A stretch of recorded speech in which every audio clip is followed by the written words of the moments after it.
We are here. We are live. What's up, Brian? Oh, hey.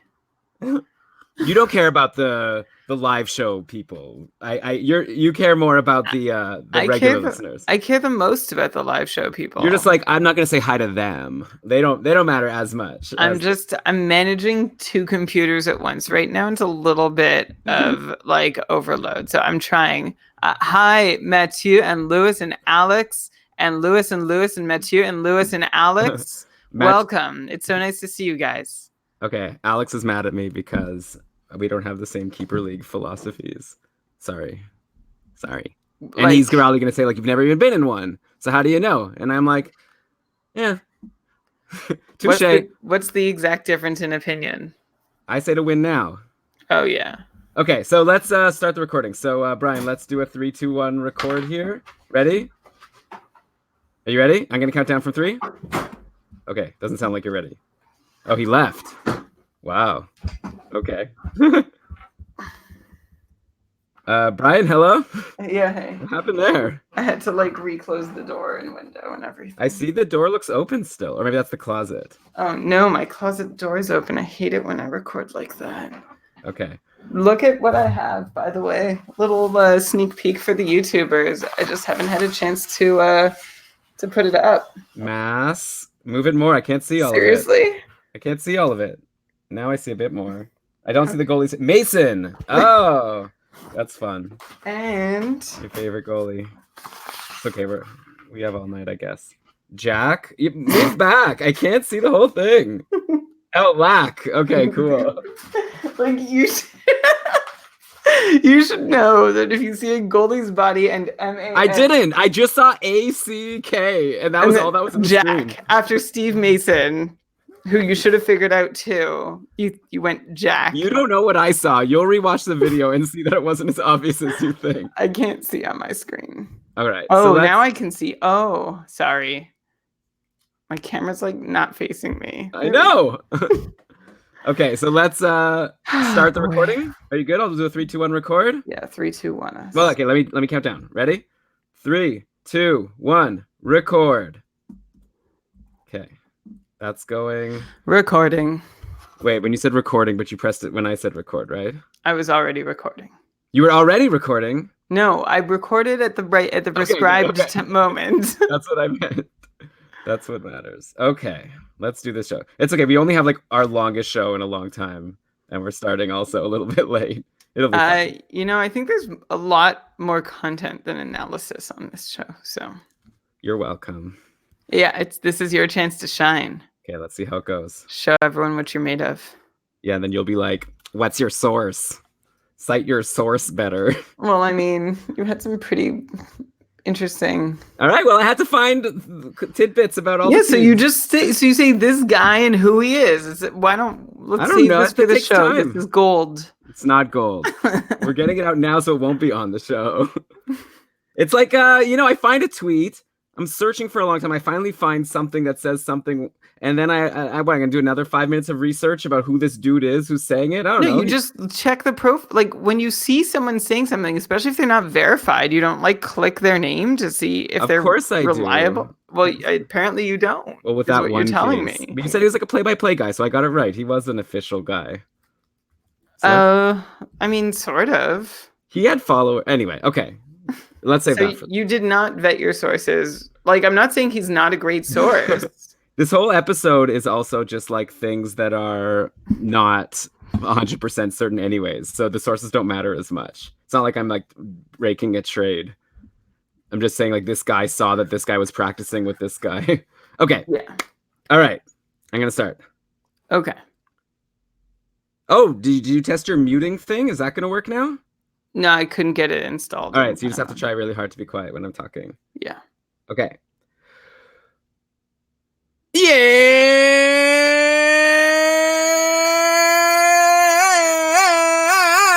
Yes! Welcome Welcome, everybody, to another episode of the Keeping Karlsson Fantasy Hockey Podcast, the best fantasy hockey podcast in the world, hosted by two guys, Owen and Eric Karlsson, and their keeper pools. Brian, we are into the preseason. I'm very excited, but first, I guess I'll introduce myself. I'm Elon Dubrowski. With me is my co-host. I'm too excited. The Corsi Authority, the ad drop ace, the poobah prognostication, the connoisseur of conjecture, the prima donna of prophecy, Brian, come! Hello, Elon. Hello, everyone. One day that's just going to be the whole episode, right? Just nickname after nickname after nickname. And that is an episode I will listen twice to. Okay, yeah, because it'll be a 2-minute episode. But yeah, Brian, you have lots of nicknames because you have lots of analysis for us all the time, and I just want to give you your due for all that you give us. But we've got a huge show today, everyone. I'm really excited for it. We were thinking, okay, we could just do another regular episode. Oh, let's find the top 5 defensemen that are being overlooked in drafts, or whatever, all the podcast content that everyone's doing right now because the season hasn't started yet. But I thought, F that. We're going to go through every single team in the NHL and go through at least one tidbit about what's going on in the preseason. We'll see if there's any interesting lines or any interesting players standing out. And all this information will probably be useful to us for the next week, and then you can throw it in the garbage. But a lot of us are drafting soon, so hopefully there will be something useful in this mess of information. Oh boy, Brian, here we go.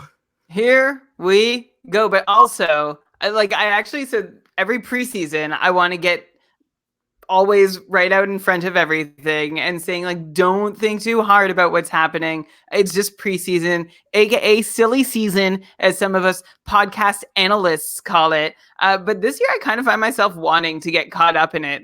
We recorded our almanac. We've sort of been sitting in the same data for so long that I'm ready to get carried away in all the preseason madness. Let's see how carried away I'll allow myself to get.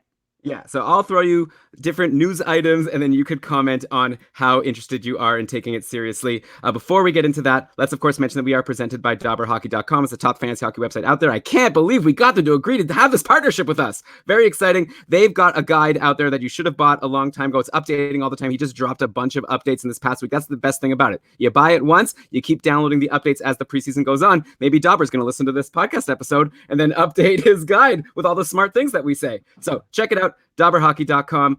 Then, aside from that, Brian, I'm just ready to get into it. I will mention, this isn't a promotion. I'm just going to say that we did our Fantasy Hockey Almanac around a month ago now, where we projected every single player that we thought was fantasy relevant.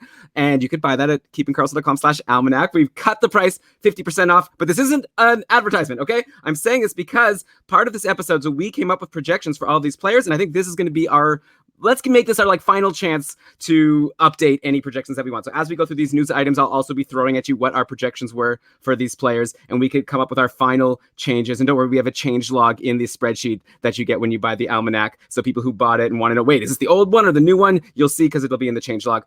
Okay, so I've set all the table, Brian. So why don't we just get started with our first team? We're going to go in almanac order, which means starting in the Atlantic Division with the Carolina Hurricanes. Are you ready to go? I am so ready to go. I was ready 2 minutes ago. Come on. Okay, well, I wanted to set the table a little bit. All right, but you're right. I'm never going to stop. So earlier in the week, Sarah Siv tweeted some interesting lines. They were Dzingel with Aho and Nino Niederreiter. So Ryan Dzingel, someone who we totally wrote off when we recorded our almanac, didn't expect him to do much of anything. I don't think we expect him to be on line one, but she tweeted out Dzingel, Aho, Nino Niederreiter in practice. And then it was Stahl, Teravainen, and Svechnikov on the second line, Haula, Nichas, Fogel. Then a couple days ago, Chip Alexander tweeted, and he even said this for us, don't read too much into the lines. But at that point, it was Aho, Niederreiter, Svechnikov, and then Teravainen with Dzingel, Gauthier, Stahl with Fogel, and Nichas. Okay, so a bunch of lines.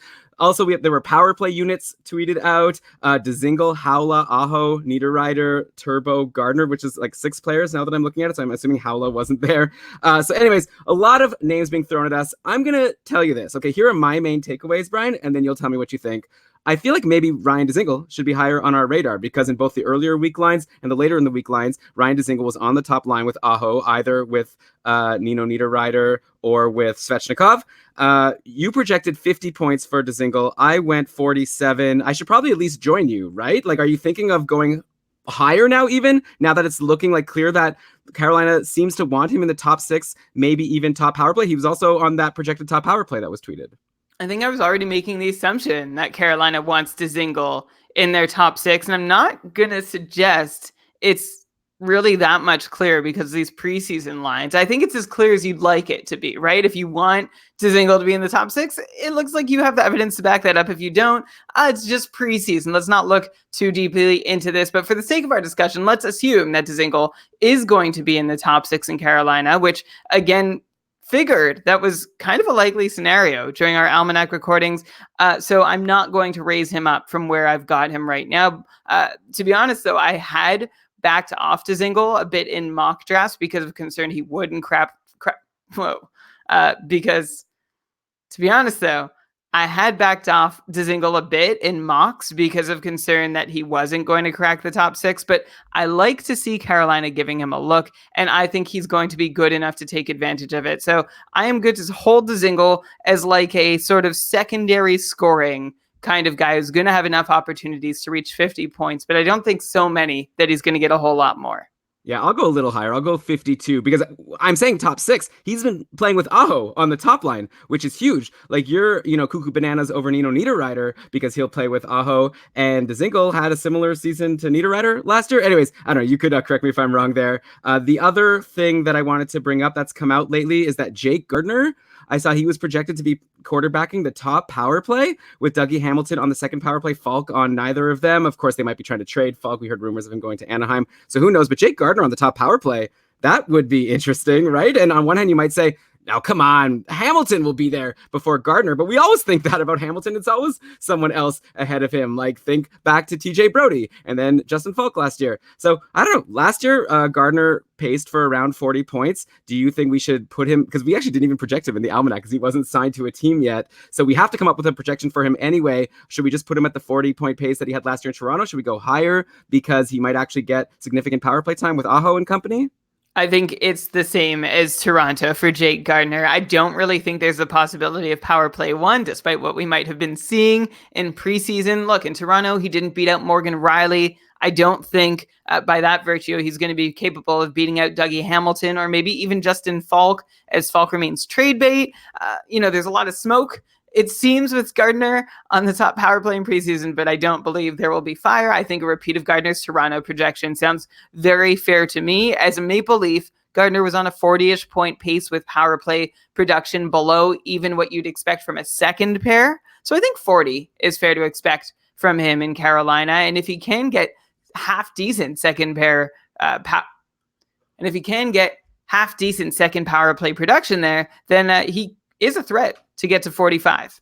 Okay, so I'll join you at 40 because we do also know that top power play on Carolina for a defenseman is not a guarantee of a lot of points. Look at Justin Falk last year with his 35-point pace from that position, and you're saying you don't even think Gardiner will get there. Okay, one more thing about Carolina. We won't do as many things for every team, but another player that jumped out at me when I was looking at our projections, we had Martin Necas pretty high. We both were expecting him to be in the top 6, and we projected him for 40 and 42 points. Now I kind of wonder if it's looking like Jordan Stahl's going to be centering the second line, and then Aho's going to be centering the first line, and Necas is like in the bottom 6. Probably we have him a bit too high. I'm thinking of like dropping him down to like 35. This is only a very deep league conversation. I just wanted to put it out there before I put it in the change log. Yeah, I think that's fair. I'd love to see Jordan Stahl be in more of a checking role and see Necas get the better scoring wingers, or at least see them both with evenly talented scoring wingers in a top 9 kind of scheme. I'm going to leave Necas where he is, but I definitely, like, the downside is very apparent when you take a look at these Carolina lines and are like, okay, like I see how bad it can get. So he's not a guy that I'm going too far out on a limb for, but still a nice depth pick in a deep enough league with some scoring upside. Maybe. We're going to talk about a lot of players who we didn't project that I'm like getting kind of excited about, and Necas will be probably at the bottom of them. Maybe as we come up with them, I'll ask you Necas versus this person. I have a feeling we're going to have Necas at the bottom. Okay, and before you move on from Carolina, how about the one name that you haven't dared bring up again, Nino Niederreiter? Why aren't you talking about him? Because in these changes that you've, like, of the lines that we've seen in preseason line combos that you just referenced, one of the few constants is that Nino Niederreiter has been by Sebastian Aho's side in those iterations. And you laughed in the Almanac at my Nino Niederreiter projection on the Almanac, where I suggested he was going to be a top line player, that he was going to be hooked up with Aho, and that was going to lead to a huge season for him. Where are you at now? I mean, I did laugh If you say so, I believe you. But you projected 68 points. I went Yeah. 58. I'm good to stick with 58. Like I don't think he's even if he stays on the top line all season. I think 58 is a pretty nice projection for Nino Niederreiter. That would be a career high. So I'm good with that still. But if you want to Okay. stick with 68, I wasn't even going to ask you about it. That doesn't mean to say that I don't think he's good. It means I didn't want to even ask you if you want to change it because I knew you wouldn't.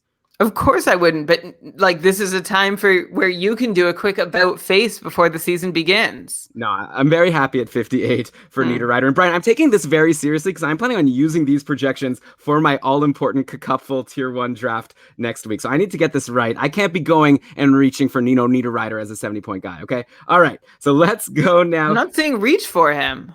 Well, I mean, if I think I'm saying he's going to be available with a bunch of 55, 60-point players in a lot of drafts, and he's got upside beyond a whole bunch of them. Yeah, so it would be cool if it gets to a point where I could draft him or another 50 to 55, 60-point guy. Maybe I will take Niederreiter just so that I could high five you whenever he gets a point because you'll be so excited about it and I'm going to want to get in there with you. So sounds good for sure. But let's go to Columbus now. Okay. Okay. So in the Almanac, we discussed a lot of different options for who we thought would take Panarin's line one and power play one spot with Dubois and Atkinson. We threw out names like Nyquist, Josh Anderson, Oliver Bjorkstrand. But so far, it's been another guy getting the opportunity, a guy named Alex Texier. Yesterday in the 3-1 win over Pittsburgh, Columbus ran Dubois, Atkinson, Texier, and then Foligno with Anderson and Boone Jenner. Bjorkstrand and Nyquist didn't play, so obviously you can't read too much into those lines. But yesterday, Aaron Portzline tweeted the lines. Texier, Dubois, Atkinson, Nyquist, Wenberg, Bjorkstrand, Foligno, Jenner, Anderson. So Aaron Portzline, he's a beat writer for Columbus. I'm going to assume he knows what he's talking about. He's also a writer for The Athletic, and I linked to an article in our show notes. Blue Jackets turned to rookie Alexander Texier to take RT Panarin's spot on the number one line. I think I said RT. You guys, okay, I'll just say it again.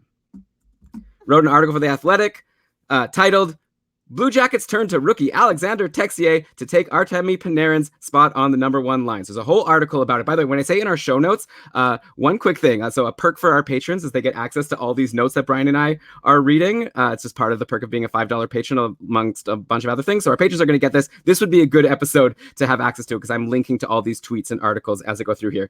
Anyway, okay. Alexandre Texier. Brian, what do you think? Because now I feel like if he's going to be on the top line, we definitely need to bump up our projections, especially you. I projected him for 42. We did mention him in the Almanac, so I'm happy about that. I projected 42. You went with 30. Obviously, you could say it's preseason, who knows? But the fact that they're trying him there for multiple games and Aaron Portzline thinks that he's going to be on the top line must mean you want to go higher than 30, right? I mean, Columbus seemed to like Alexandre Texier last year enough to play him in 8 of their 10 playoff games, although he saw just about 10 shifts a game for the last 3 games he played against Boston. But he has been slowly building a resume to be a relevant NHL player. The native of France had a Nice finish in his European career last season. He led his team in scoring in the Finnish league with 41 points in 55 games as a 19-year-old. So pretty impressive feat there. And then he went ahead and put up 7 points in 7 games with AHL Cleveland. And now Columbus wants to give Wenberg a shot at second line center again. And that kind of forces the Blue Jackets to try Texier out as a wing rather than bury one of those centermen on line 3 in a pretty thin lineup. I imagine you kind of want Texier and Wenberg both in your top 6, as unknown as they might be as fantasy or production entities. So yeah, I will bump Texier up a touch from 30. I don't think I'm going to get to your 42, though. Are you going above your 42? Yeah, I was thinking of going like to 45 or maybe even 50. If he's going to be a top liner, then why not? But he might not be there the whole time, so I'll go up to 45. No, Okay. I'm going to go to 48. How about that? Okay, I'm going to stay sane and put him at 39. Okay. I'll go back to 45. So there we go. This is what the Almanac sounded like a lot of the time. By the way, you mentioned Wenberg second line center. I mean, I'm looking at Aaron Portzline's lines here. Nyquist, Wenberg, Bjorkstrand, and then Foligno, Jenner, Anderson. I guess it seems like kind of a middle 6 there after that top line. Anyway, speaking of Gustav Nyquist, I'll ask you, do you want to reconsider now that Nyquist might not be on the top line? I think when we talked about him in the Almanac, that was kind of your assumption when you projected him for 57 points. I went 50 for Nyquist, and I think I'm okay to stay there, but I wonder if now your 57 looks a little high. It does look a little high, especially if Texier sticks on the top line. And I can see, again, Columbus needs to spread their thin forward talent around. they're not like other teams in situations where they have three really great players and they're going to load up their top line and that line's going to run rampant. Even if you have a top line of Nyquist, Dubois, Atkinson, there's no guarantee that that line is going to be dominant. So why not try and spread them around a little bit, which would be a shame for Gustav Nyquist, who will at least still probably get top power play deployment, if not on the top line. I still think there's a pretty good chance that he ends up there, like in a late game situation or third period trailing, Nyquist ends up on the top line if Texier isn't really working out optimally. So I'll bump him down to like 55, but just more symbolic than anything to take him just further away from 60 points. Okay, that's fair. I think you're higher on Nyquist just as a player in general than I am. Like, I feel like his awesome run last year had a lot to do with playing with Dylan Larkin. So do I, but he also made Dubois better, and he also made Larkin better, and I think Dubois is a pretty good player too. I don't think he's quite Dylan Larkin yet, but he's not chopped liver. Yeah, but Nyquist might not play with Dubois, so it doesn't matter. Yeah, so it would really hurt him to play on the second line with Wenberg for most of the season. I agree. So if he's away from Dubois, like the downside is huge. Who did I have my volatility marker on in Columbus? Well, now you're getting into language that non-Almanac purchasers may not know what you're talking about. Yeah, we gave each other, we each had a volatility marker per team for a player that we thought we had no idea what their projection would be, or it could go like a lot higher or a lot lower. You put yours on Zach Werenski, who you projected for 47.5, or for 47, I should say. But anyway, why do you ask? Because you're thinking you wanted to switch. You can't switch your volatility marker. Okay, because if I could, I would. Have we mentioned our new Almanac thing? I mentioned that it's going to be 50% off. Yeah. Okay, perfect. There you go. $10 and you get every chapter. You can also buy them as singles, but no ads, because we already have a couple other ads scheduled for this episode, so we won't bug you with anything else. Okay. In net, by the way, for Columbus, we have no idea who the starting goalie is going to be so far. It's like literally I'm going to tell you about two games. Joonas Korpisalo played well in the win yesterday, stopping 24 of 25. Merzlikins not as good today, stopping only 29 of 34 versus St. Louis. So far, I'd say if this is a tennis match, the advantage is on Joonas Korpisalo. So if I had to draft right now, I would be drafting Korpisalo ahead of Merzlikins. I know you agree because you already thought Korpisalo greater than Merzlikins going into the season. I did, but I'm also not going to read anything into this so far. I think we're still just a titch far out from the season to get a sense of which goalie they're playing. I'd be looking at if a goalie starts the last two games of preseason heading into the regular season. I know a lot of drafts happen before then, but if you end up with one of these goalies and the other one is in free agency, that's sort of your benchmark to try and jump on the guy who's going to be the opening night starter. Also, Elon, before we move on from Columbus, I'm not going to do this for every team, but just want to point out that Alex Wenberg and Oliver Bjorkstrand are both getting some good reclamation project media and buzz and press. And like in Columbus, I'm seeing from Aaron Portzline over The Athletic and Brian Hedger as well, who's I think the beat writer for the Columbus Journal-Dispatch. I know how important it is for you to know exactly where these people apply their trade. So I have Wenberg at 32 points because I sort of thought that Columbus was done giving him chances, but I think they need him to do more. So I'm actually going to put him at 40 points. I'm going to, I had him at 38 points. You had him at 26. Yeah. Okay, our average was 32. Are you going to bump him up? Nah, he sucks. Okay, I'm going to bump him up to 39 symbolically. Okay, very good. I kind of want to put him 41. So do it. I don't 41. care. All right. Okay. So now let's go to New Jersey. Maybe I'm fine. I'll go to 30. Like 26 is ridiculous. I mean, I'm basing that on data of last year where he pays for 27. Is that your lowest forward projection in the entire almanac? Could be. I don't know.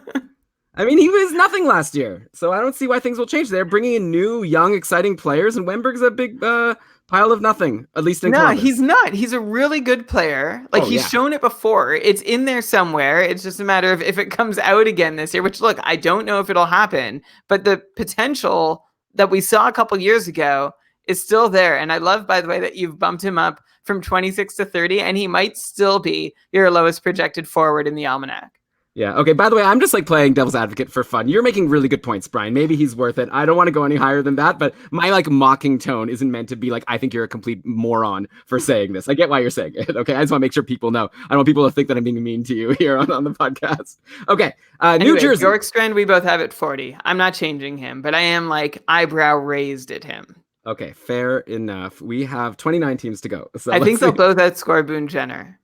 Yeah, but Boone Jenner will still be more worthwhile in most leagues because of his shots and hits. So okay, well, you have Boone Jenner scoring more points than both of them in your projections. Yeah. Okay, good. So New Jersey, not too much to say about them in terms of their lines. Like everything has kind of been looking as we'd expect. We've seen Hischier and Hughes both getting chances to play with Taylor Hall, but that's mainly because the other one wasn't playing, so you can't really read much into that. The only thing I'll say about New Jersey, for the most part, at least for the forwards, is just everyone is doing so great. Like Taylor Hall played his first game in forever a couple days ago, goal and an assist. Gusev has played with both Hughes and Hischier in different games, and all three of these guys, Gusev, Hughes, Hischier, have been crushing it. Yesterday, Jesper Bratt played with Gusev and Hischier on the second line, picked up a couple power play assists. Seems like Bratt is the best bet to fill that last top 6 spot. We actually talked about him in our Yahoo rankings episode last week, where he's like ranked in like the 800s or something, but Jesper Bratt could end up being really solid. Will Butcher had a nice game himself, 1 goal, 1 assist yesterday. So maybe my 26-point projection is a bit low, but this is obviously a super deep league thing. Like maybe you went 30, maybe I should at least join you at 30 for Will Butcher. So I'm going to do that. Actually, I'm going to just join Brian. Is that bad? That's Alex Wenberg numbers right there. Yeah, exactly. Then let's mention the goalies. So Corey Schneider has now played 3 preseason games, and he's been awesome in all 3. He has a .935 save percentage overall in those 3 games. Mackenzie Blackwood played his first full game on Friday. He was decent as well in the win over the Rangers, stopping 21 of 23. So I don't really see a reason why either of us would be convinced to change anything with our skater projections. If anything, I wonder if maybe we're like too low on Corey Schneider in our goalie tiers. Like we have Schneider in tier 5. This New Jersey team is like just looking so good. Schneider's doing fantastically. I wonder if he should be in tier 4. Move him away from guys like Lundqvist, Crawford, Leonard, and move him up with guys like Rask, Ranta, Markstrom. I feel like Schneider might fit in there. I know that there's still Blackwood is a challenger, so that would be a good reason to keep him there. But, we don't actually have to make a change, but just food for thought. I feel like Corey Schneider could be like a huge steal. There's obviously a lot of downside because he could get injured, and he did have that rough stretch last year, but he's looking good now, and this New Jersey team is just looking like it could be a really fantastic team. I mean, I'm chewing on that, Elon, and it's just not digesting very well. For Schneider, his injury concerns still remain. His consistency concerns still remain. He still hasn't shown us any reasonable amount of steady play to go on. Like, I know you're like, oh, but his stretch at the end of the season was so good, except he went like a calendar year without picking up a win.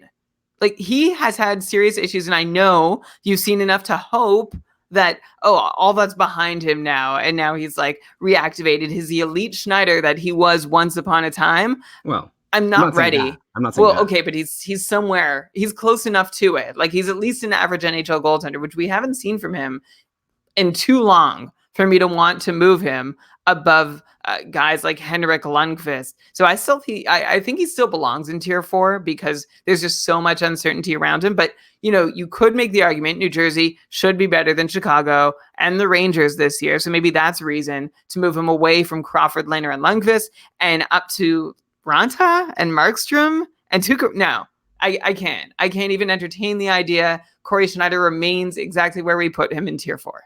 No, it was tier 5 actually, but it doesn't matter. People could tier go to 5. People could go to keepingkarlsson.com/goalies to see what goalie tiers Brian came up with. I actually disagreed with you on some of the things. You'll have to go listen to that episode to know what I disagreed about, but obviously Brian knows what he's talking about. And here, I think he might be wrong, but fair enough. We got to move on to the New York Islanders. Andrew Gross wrote an article this morning for, I know you want me to say it, for Newsday.com, okay? So he's a beat writer for the Islanders. He's verified on Twitter. And the article was titled, Articles Top Line of Lee, Barzal, Eberle Looks Strong in Preseason Debut. And his first sentence of the article was, Islanders coach Barry Trotz plans to start the regular season with this top line from the end of last season intact. Matthew Barzal between captain Anders Lee and right wing Jordan Eberle. So I'm going to go with, for now, Barzal, Lee, Eberle being a thing, which would not be great for Josh Bailey, who played with Barzal for a lot of last season. I think he was bumped from that line near the end.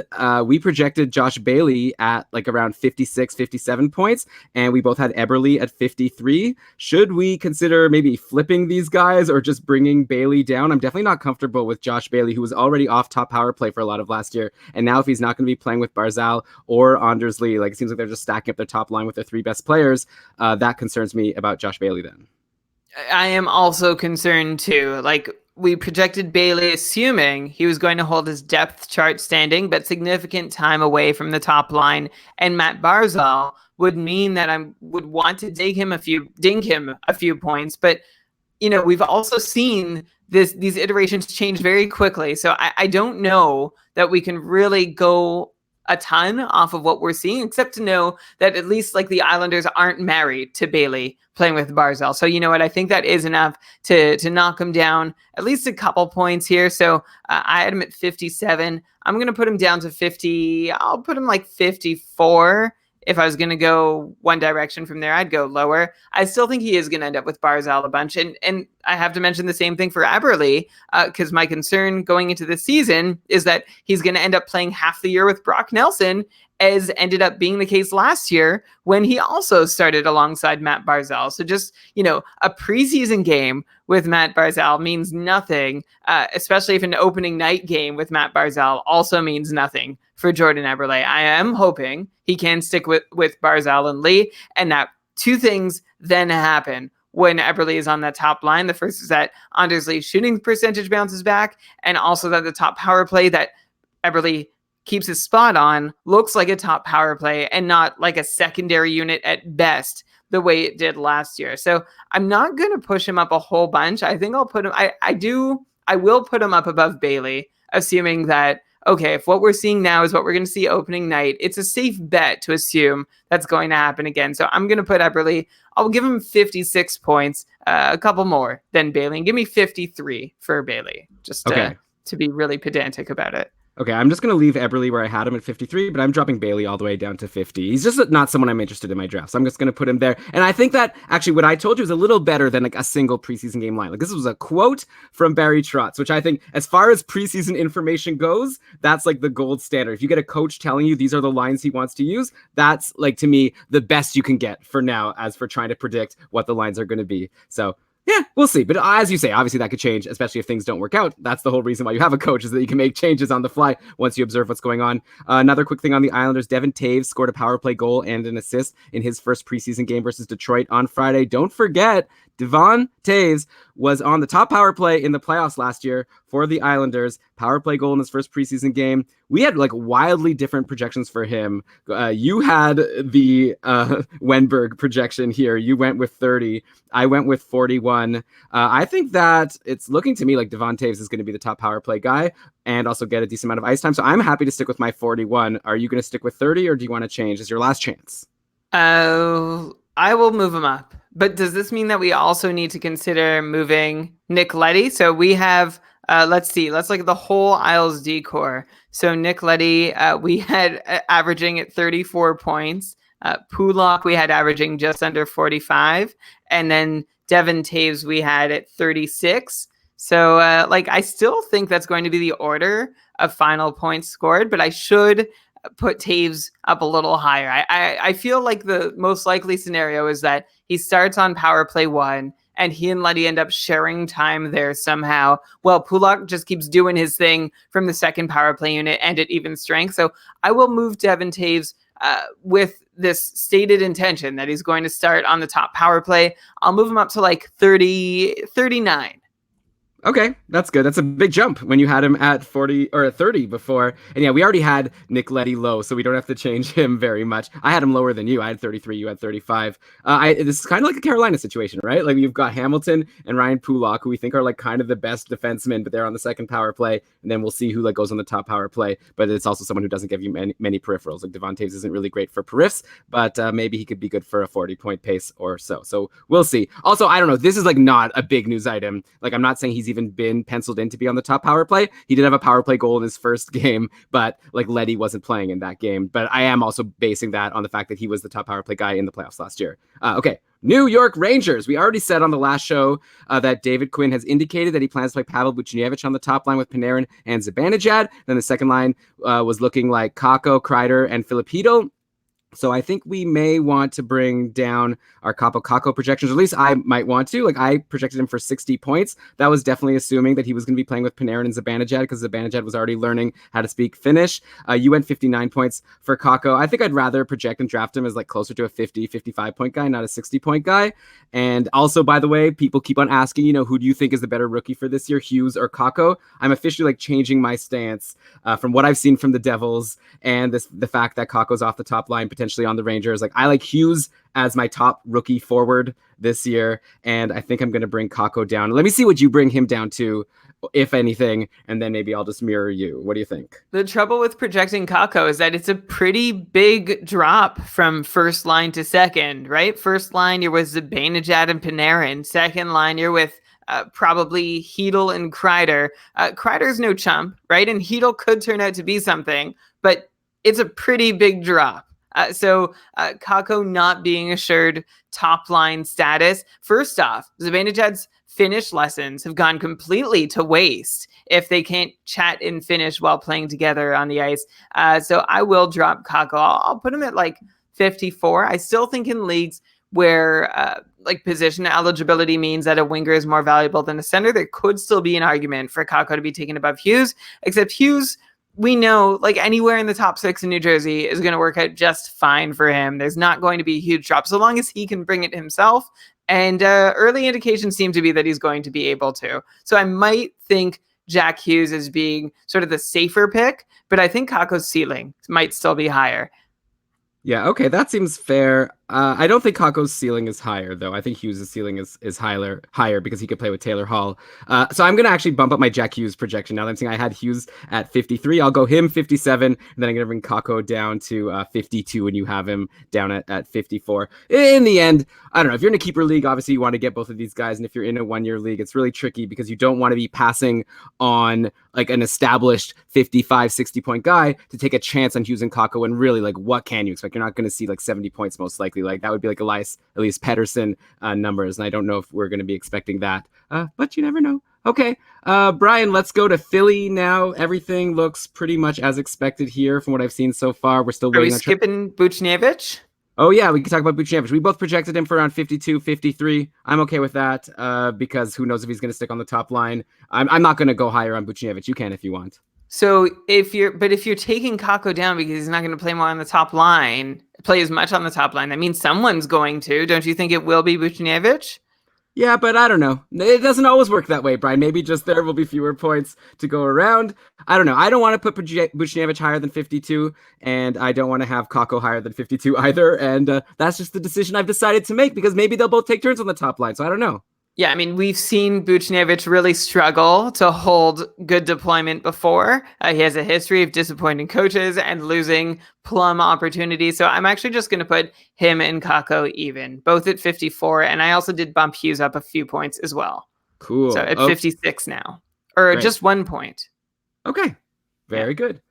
So let's go to Philly.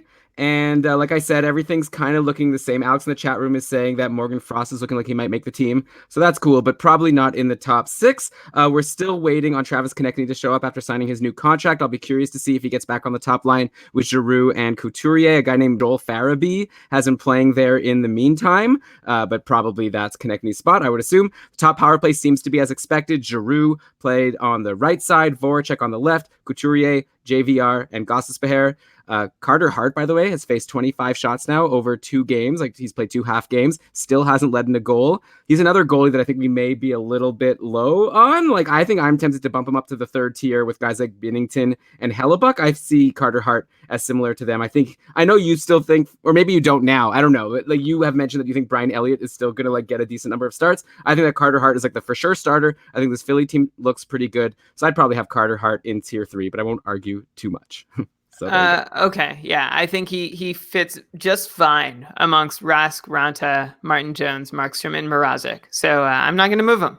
Yeah, so people just have to listen to our voices and hear our arguments and then let us know who you agree with. Are you Like, hashtag Team Elon or hashtag, I don't even know my own name, hashtag Team Elon or hashtag Team Brian on do you think Carter Hart should be in tier 3 or if he should okay, stay in tier 4? tier 3, Ben Bishop, Grubauer, Holtby, Murray, Rene, Dubnik, Binnington, Hellebuck. There's no way Hart's name belongs in that group. I think maybe I would like split that tier and put Binnington, We've Hellebuck, had Hart. this conversation. Okay, I'm just throwing it out. I'm just saying my opinion All because right. I'm concerned about Binnington and Hellebuck. Like the Binnington and Hart seem the same to me, to be honest. I think Hart even has a better pedigree, but obviously Binnington had that great run last year. But so did Carter Hart, and then Hellebuck will get to Winnipeg at the end.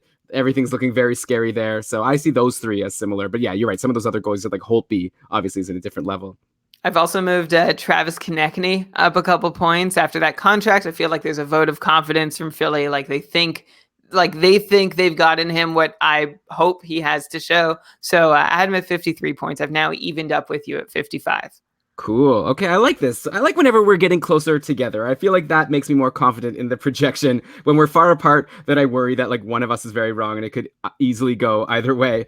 So now that you'll be able to see Konechny on the top line in Philly, so will all the fans in Philly that get to go to those games. Same with all the fans who watch those games on TV, but it's so much better to go to a game in person. And if you want to do that, this is probably one of my worst ever segues, but why not use our friends over at SeatGeek to get you to one of these exciting NHL games? The NHL season is finally upon us, and if you don't have your tickets yet to go to a couple games, like what are you waiting for? This is going to be such a fun season, and honestly, there's other places where you can buy tickets, but they all kind of stink. Like, don't you feel like ticketing websites make getting to the event difficult on purpose? It's as if they're so big, they could just get away with not caring about the customer experience at all. They could get away with anything. So what if their site's annoying, doesn't have the events you want? Status quo, am I right? The real question is how easy could it be if those ticketing sites actually cared? Well, you don't have to worry about it because there is a ticketing site that cares, and that is SeatGeek. In an industry that tends to stagnate, SeatGeek decided to stand out from the crowd. They built the fastest way to get tickets so you can stop searching for the perfect seat and just start enjoying it. I really like how you can just search for tickets based on like value, and you get, well, first of all, I like to just take out the app and look, see like what's going on in my city. Then once I pick my event, you could sort tickets by values. You can sort by price, obviously, but by value is fun to know like what are the good deals out there. It's a great app. It's a lot of fun, and I like to play this game with you every week, Brian, where I'm going to tell you a couple events in a city, and then you could try to guess which one is the most expensive. And I decided, why not, for my friend Brian, I'm going to tell you what's going on in Ottawa, and then you can decide if you want to go to one of these events. Okay, let's do it. All right, I like doing 3 also, I think, and you don't have to rank them. Just pick the most expensive one, but let's make it a little bit harder than just one versus the other. So you can, this weekend, you're going to have to go for a drive, but you could go to Montreal and see a preseason game of the Sens at the Canadiens, or you could stay in town and go see Celine Dion at the Bell Center, or you could, I had something else in here that I wanted to bring up to you. What was it? Nuts. I don't remember what it was. So just one second. I'm just going to edit. Well, it probably wasn't the top one. No, I had 3 funny things. Oh, I got it. Okay. Or you could go see some live comedy. How about Sebastian Maniscalco at the Canadian Tire Center? So you got Maniscalco, comedy show, Celine Dion, or you go to Montreal to see a preseason game, Sens at Habs. Which one is the most expensive? I don't know who that comic is, and I feel like every comic's name just sounds the same. The same image comes to mind no matter which that's not nice to comics. I know you're all different and unique. Okay, I think the Celine Dion ticket is the hottest one. Ding, ka-ching, ka-ching. You got it right, Brian. That was easy. Still pretty cheap, $73. You go see Celine Dion. You go see Sebastian Maniscalco, who's very funny, $61. Or you could go for less than $20 to go see a preseason game, Senators at Habs this weekend. That's like one of the final preseason games. So there's actually going to be some significant stakes in terms of seeing like what the lines will be. So there you go. You get all these things and these prices over at SeatGeek. And Brian, if you don't like that price, if you want it a little cheaper, you can if you're a listener of our podcast. Oh, yeah, that's right. Because you listen to our podcast, you will be armed with a promo code to make your first ever SeatGeek purchase that is going to give you $10 off. All you need to do, use that promo code. It's keeping, and it'll give you $10 off your first SeatGeek purchase. That's promo code keeping for $10 off on your first SeatGeek purchase, because SeatGeek, is this even still their slogan? It's not on our copy this time. So you don't have to say it, but for one last time, for good old time's sake, life's an event. We have The tickets. Someone has the tickets. Well, now, maybe they took away that slogan because it was hard for the podcasters to read it and then try to explain where these tickets actually are. I don't even think there are tickets, right? It's all virtual. These aren't actual tickets. It's just numbers in a computer. Isn't everything just numbers in a computer? Well, sometimes if you like Hockey is. if you like, yeah, yeah. Brian doesn't watch the games. What a nerd. Who wastes their time with that? Sometimes you could like go to a sports stadium and buy a ticket at the door, and then you do actually get a printed out ticket that you get it from the ticket gate. Then you walk to the guy who's going to look at the ticket and scan it. Let's go. Okay, Pittsburgh. Everything seems all over the place in Pittsburgh. Hard to keep up, honestly. I think it was just last week or the week before we talked about Dominic Cahoon practicing on the top line with Crosby and Gensel. The latest lines I've seen have Cahoon on the fourth line now, and Brandon Tanev playing on the top line with Crosby and Gensel. And oh my God, Brian, the power play.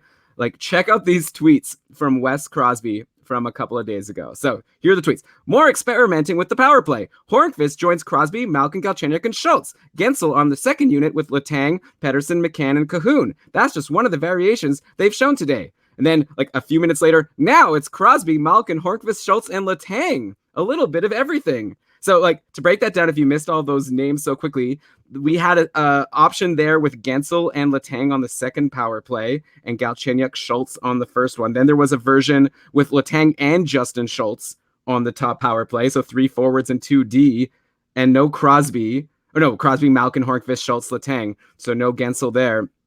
I don't know. My takeaway generally from all of this is like I'm a little bit higher on Justin Schultz because I'm seeing his name popping up in these top power play conversations, which is not something maybe we expected going into the summer. And I'm also a little lower on Chris Letang just because who knows? He's already an injury risk. And now even if there's a small risk of him not being on the top power play, that probably takes me down a point or two. Probably also going to be a little lower on Gensel because in actually both of these tweets anyways, Gensel wasn't on the top power play. And who knows how it'll shake out.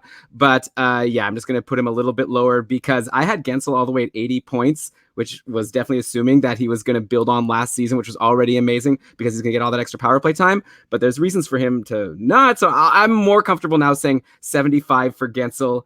And then you could comment on what you want to do with these three guys. I just don't want to move anyone in Pittsburgh. You started by saying everything seems all over the place, which, means the Pens blender is in mid-season form, baby. Like, I agree with you, Elon, on all counts about how you feel inclined to change. Like, I get that feeling, too, about wanting to move Gensel this much and Letang this much, but I don't actually want to. I'm going to leave my projections the same. I'm going to have it in the back of my head like that. Oh, they've been trying 2 power plays and that would disadvantage Letang and Gensel and it would benefit Schultz and Galchenyuk.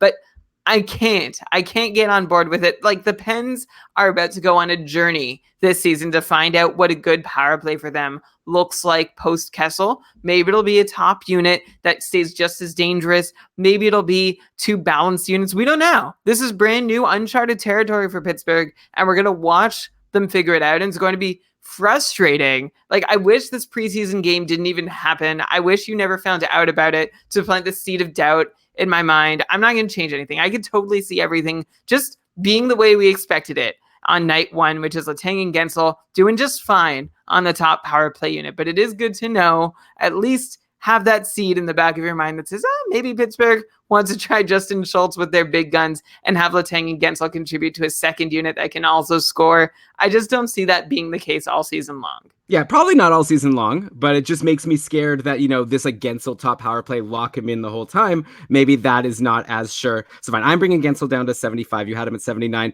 I actually looked at my Schultz and Letang projections, and I'm good. I had Letang at 65 and Schultz at 45. You were like higher on Letang with 68 and lower on Schultz at 42. So I thought maybe you'd want to bring them a little closer together. I'm fine to keep mine together. I think I was already thinking that Letang and Schultz like could end up, sharing some top power play time, which is why I had Schultz at 45.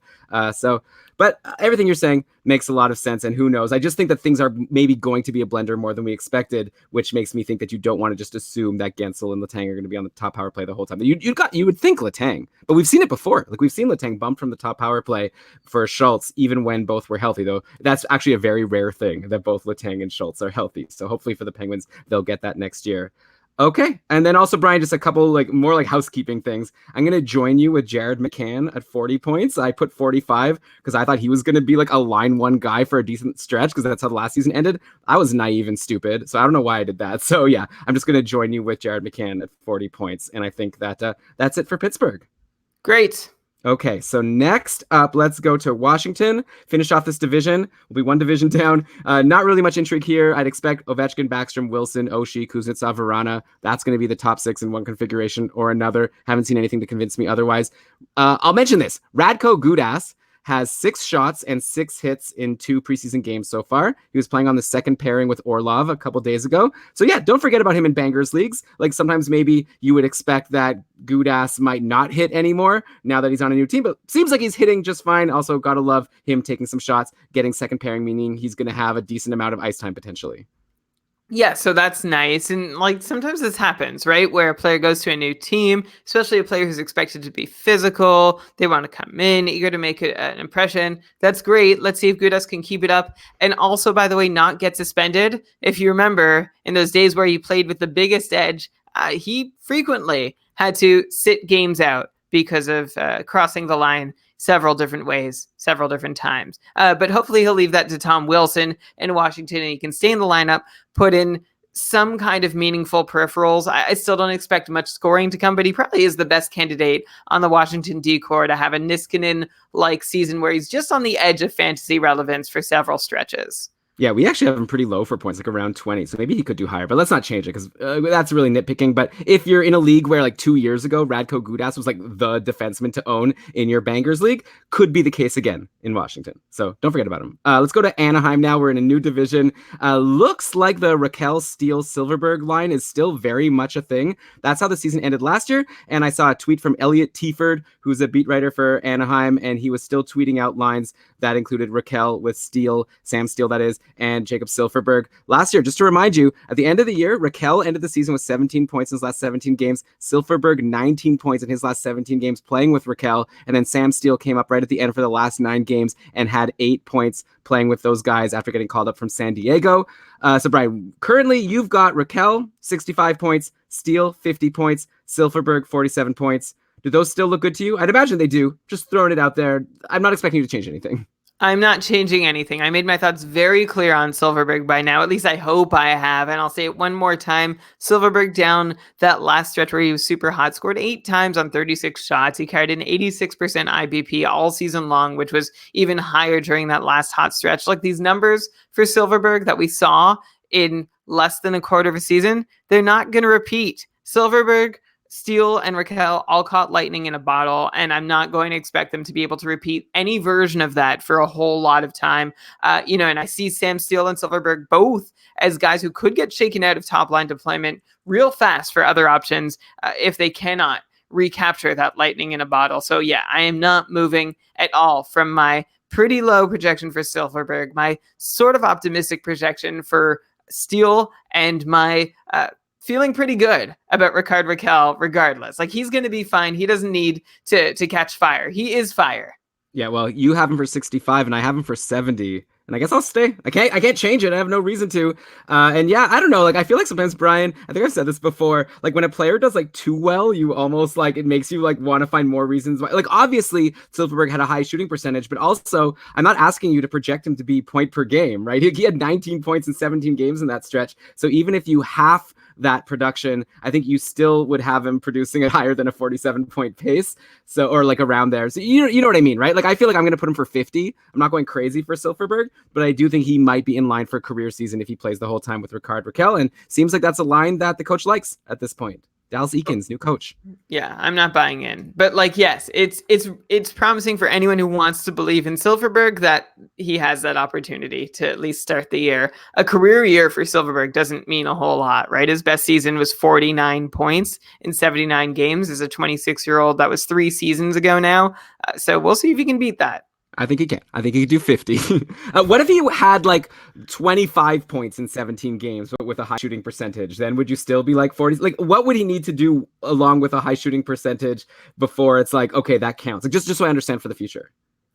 Like, how long would he have to maintain a 25% shooting percentage? Well, no, like I'm just 3 seasons. Like, I guess I'm just saying, like, even though he had a high shooting percentage, he also produced like it's not as if he had like a 60-point pace with a high shooting percentage. He had like a 90-point pace with a high shooting percentage. So even if the shooting percentage came down to what you'd expect, I'm pretty sure we would have still had him doing better than 47. But we're nitpicking. Yeah, but it wasn't just his shooting percentage. It was just him being able to pick up points on all his teammates' goals. And also, his teammates were scoring at an unsustainable rate themselves. Yeah. Okay. So I'd be willing to bet over under. This is a guy whose ice time has dropped for 3 straight years. Maybe a new coach is going to help that, but the season where he played the most, 18 and a half minutes, is when he scored the most, 49 points. He's also like his shot rates have taken a dive in recent years. That used to be the one appealing thing about Silverberg, that you could pick him up, put him on your team, and even if he doesn't get you any points, he's at least going to get you 3 shots. But he's stopped doing that the last 2 years. Fair. Okay, so I guess I'm not going to go out on a limb on Silverberg. Okay, actually, how about this? Wenberg or Silverberg? Who would you rather have? Silverberg. Okay, good. Okay, so at least we're not too far out of the way. Arizona.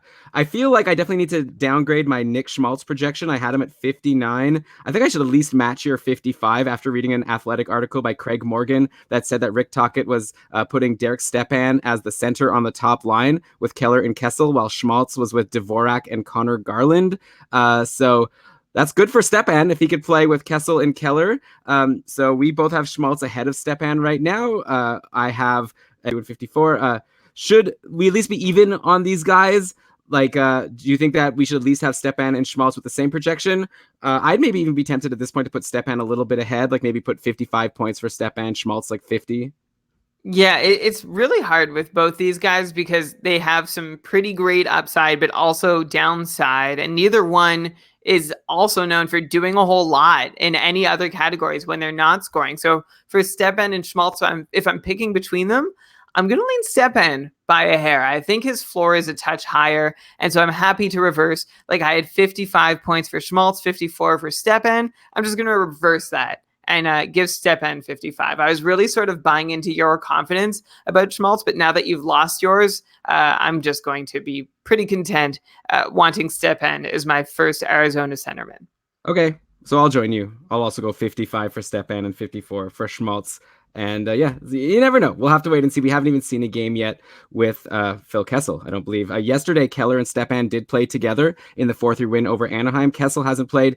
So those two got paired with the 2018 5th overall pick, Barrett Hayton, who had a power play assist in that game. Seems to be getting a lot of praise on Twitter. People are really excited about Barrett Hayton. I'm not saying I think he's going to be on the top line. Obviously, that's Phil Kessel's spot. But do you think he'll make the team? Is he worth having on your radar for this season? Or even if he makes the team, would you expect him to not be relevant? You know, he has a legit chance to make the team. I could see him being in the 9-game tryout territory before Arizona decides if they want Hayton to stick with the lineup or play out his final year in Sault Ste. Marie.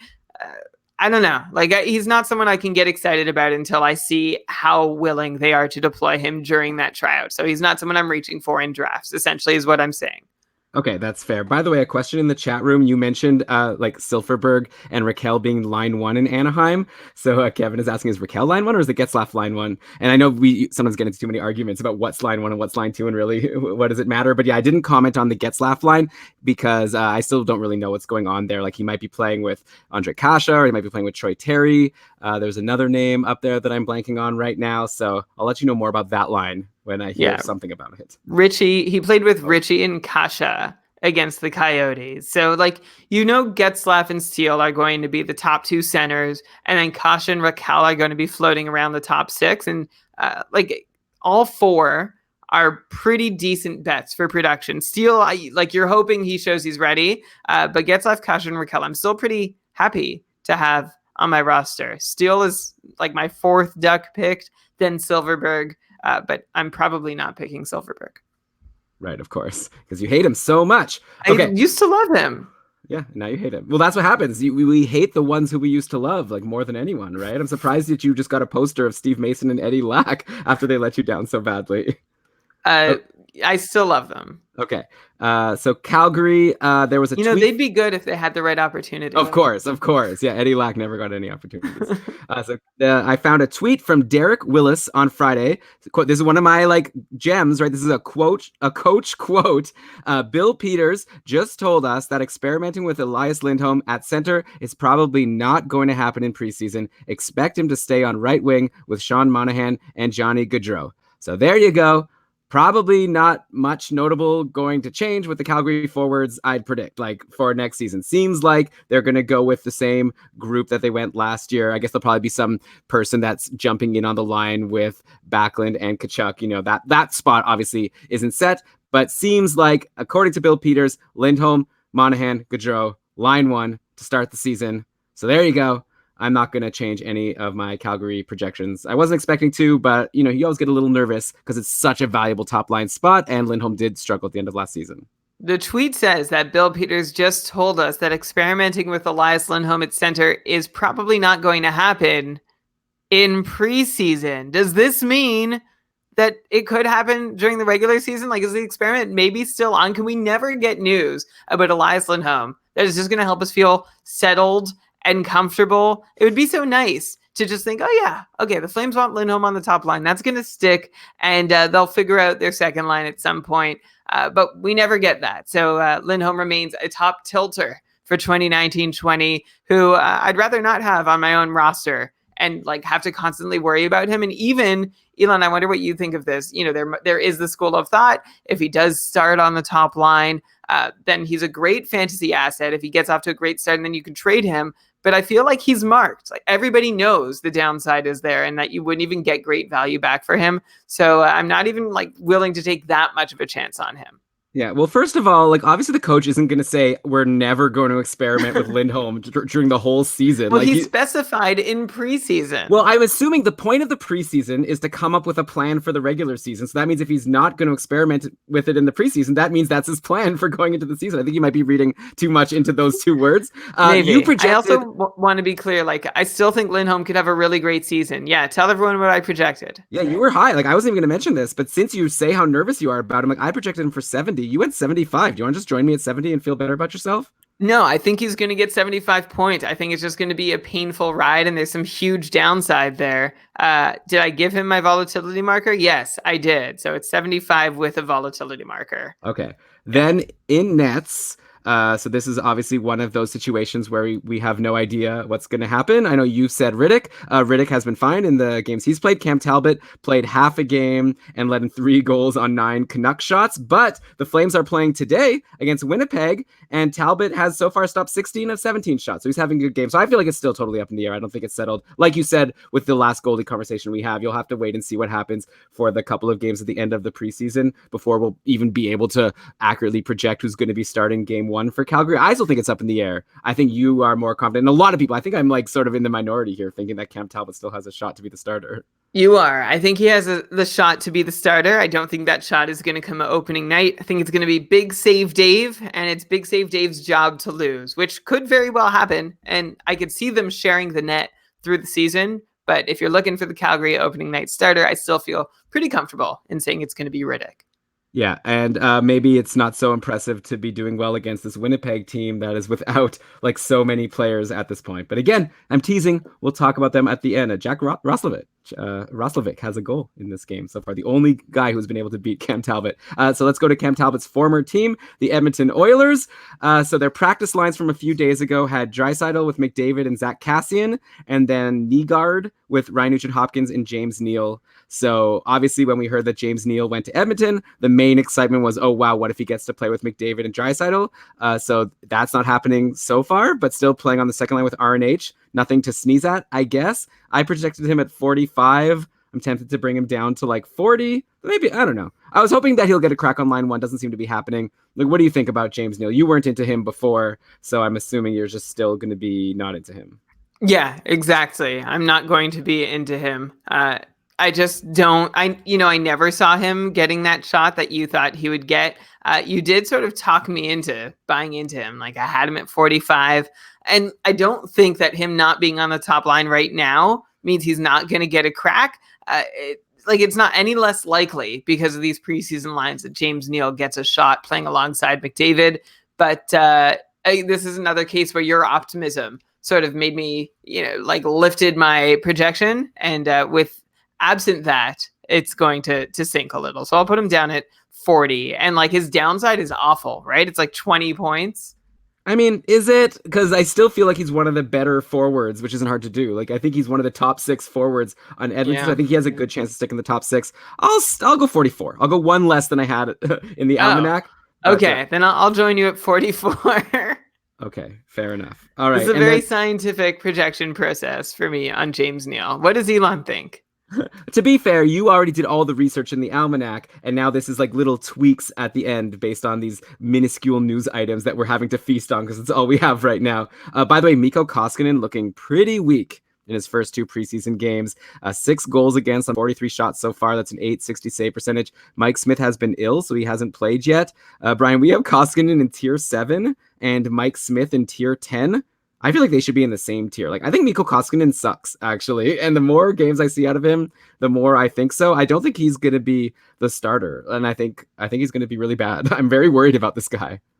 I think you're right that we might have Koskinen in the wrong tier. Right now we have him with Carter Hutton, Darcy Kemper. How'd you let me do that? I feel like Darcy Kemper is more like a tier 6 player. Like at this point, Anton Hudobin, probably also a tier 6er. They're both behind Cam Talbot. This tier 6-7 split has not aged well with what I've been reading and seeing since we made our goalie tiers. I mean, if you're looking this low, there's not a whole lot to pick from between them anyway, but I agree with you that maybe they should be closer. But instead of Smith coming up to Koskinen's tier, it's Koskinen going down. I think Koskinen's advantage over Mike Smith is that he still could be the heavy volume guy, and he doesn't have the same injury concerns as Mike Smith. So let's see how it plays out. But I would still have Koskinen maybe just a tier above Smith because of those injury concerns. But I agree with you that he is a bad goalie, and that's sort of why we had him alongside Carter Hutton, right? It's like a few of these guys together make sense, and a couple other of them, like Kemper and Hudobin, make sense together, and then Koskinen, Hutton, and Craig Anderson make sense together. But all 5 together, weird. Huh. Okay. Well, no one knows, like, no one's looking at this like you, so I don't know how great this content is for you just naming random goalies. I think Koskinen kind of might be a bad goalie, and I think Mike Smith is a decent average goalie, so I would actually draft Mike Smith ahead of Koskinen at this point. I'm very concerned. Caleb Jones, by the way. Oh, wait, no. Okay, so let's go to D. I'll get to Caleb Jones in a second. He was sent to the minors. I don't want to, like, tease this Caleb Jones piece of news. I just thought it was funny because you talked about him last week as being, like, ranked too low by Yahoo, and they must hate the Oilers, and then he got sent down right away. But first, by the way, I'm going to lower my 43-point Darnell Nurse projection since he's not on the top power play. He was playing on the top power play last season. Obviously, I put him at 43 because I thought maybe he'd get a shot, but like we said last week, Oscar Klefbom has been up there. So I don't know if I'm going to change my Klefbom projection because he still concerns me, and I have him, like, fine. Like, I have him at 40 points. You have him at 45. So I'm good to keep Klefbom at 40, but no, I'll move him up also. Why not? So I'll join you, sort of. I'll go 44 for Klefbom just because it's fun to be a little lower than you on Klefbom, but I'm going to move Nurse from like 43 down to 37. Yeah. So. After all that, I just want to now listen to you talking about Darnell Nurse in our almanac and then smoke a cigarette afterwards. Wow. I don't smoke cigarettes. An e-cig, I would do none of those things. Of course, Brian. They're all dangerous. Don't do it. No one should. Definitely. Okay. Caleb Jones sent down after you talked about him last week. I think we should just replace his projection with this guy, Joel Pearson, who's getting good play. We've had all of our guests mention him. He's getting good play in the preseason, over 21 and a half minutes per game in his 2 games he's played so far. He had 2 assists versus Winnipeg back on the 16th. I projected 28 for Jones. You projected 20 for Caleb Jones. Why don't we just both do 28 for Joel Pearson? I think that's like more than reasonable. When we say Caleb Jones, we really mean Caleb Jones or Joel Pearson or Evan Bouchard or Ethan Bear. So like all these guys who may or may not get a shot at some point. So I will join you, Elon. We can just change the name in our projections. But do you want to move your number from 20 to 28 or do you want to keep it at 20? Okay. 27.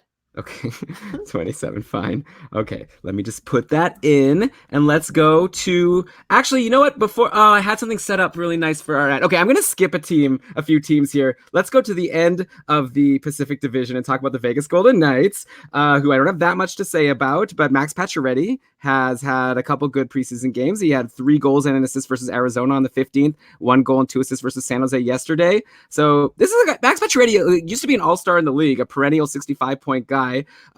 Last year kind of stunk, and our projections went according to that, clearly, because we projected him for 53 and 55 points after his up and down 50-point pace season last year. I'm liking what I'm seeing so far in the preseason. I obviously like the fact that this year he's going to probably be playing with Mark Stone the whole time. So I wonder if maybe we're a little low. I might go like closer to like 56. Like, I'm not saying to go crazy about Max Pacioretty, but I think maybe, at least, especially my 53-point projection, I think is too low.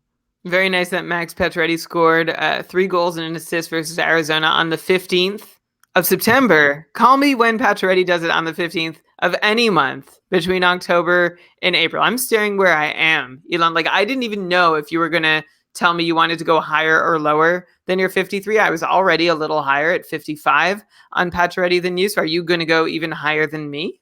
I'll go 56. Yeah, I'll go higher than you. Wow. Yeah, I mean, again, like, it feels like a little flippant or frivolous to be changing our projections all willy-nilly and just like sort of, it sounds on whim, but we did do our like very detailed research in the almanac. So like our starting numbers are very meaningful. And I feel very confident that nothing, in my opinion at all, has changed about Max Pacioretty between then and now. That is fair. And of course, speaking of Max Pacioretty, he plays for the Vegas Golden Knights. And what do you do in Vegas? You place some bets. But sometimes you can't get to Vegas. And what if you still want to bet on some sports? Because another fun thing about the season starting, like, obviously it's fun to watch games just because you love watching hockey. It's fun to watch games when you're playing fantasy and you have players to cheer for. But sometimes maybe to get that extra jolt of excitement, you could place a couple bucks down on the game and get a chance to win some real money if you think you know what's going to happen.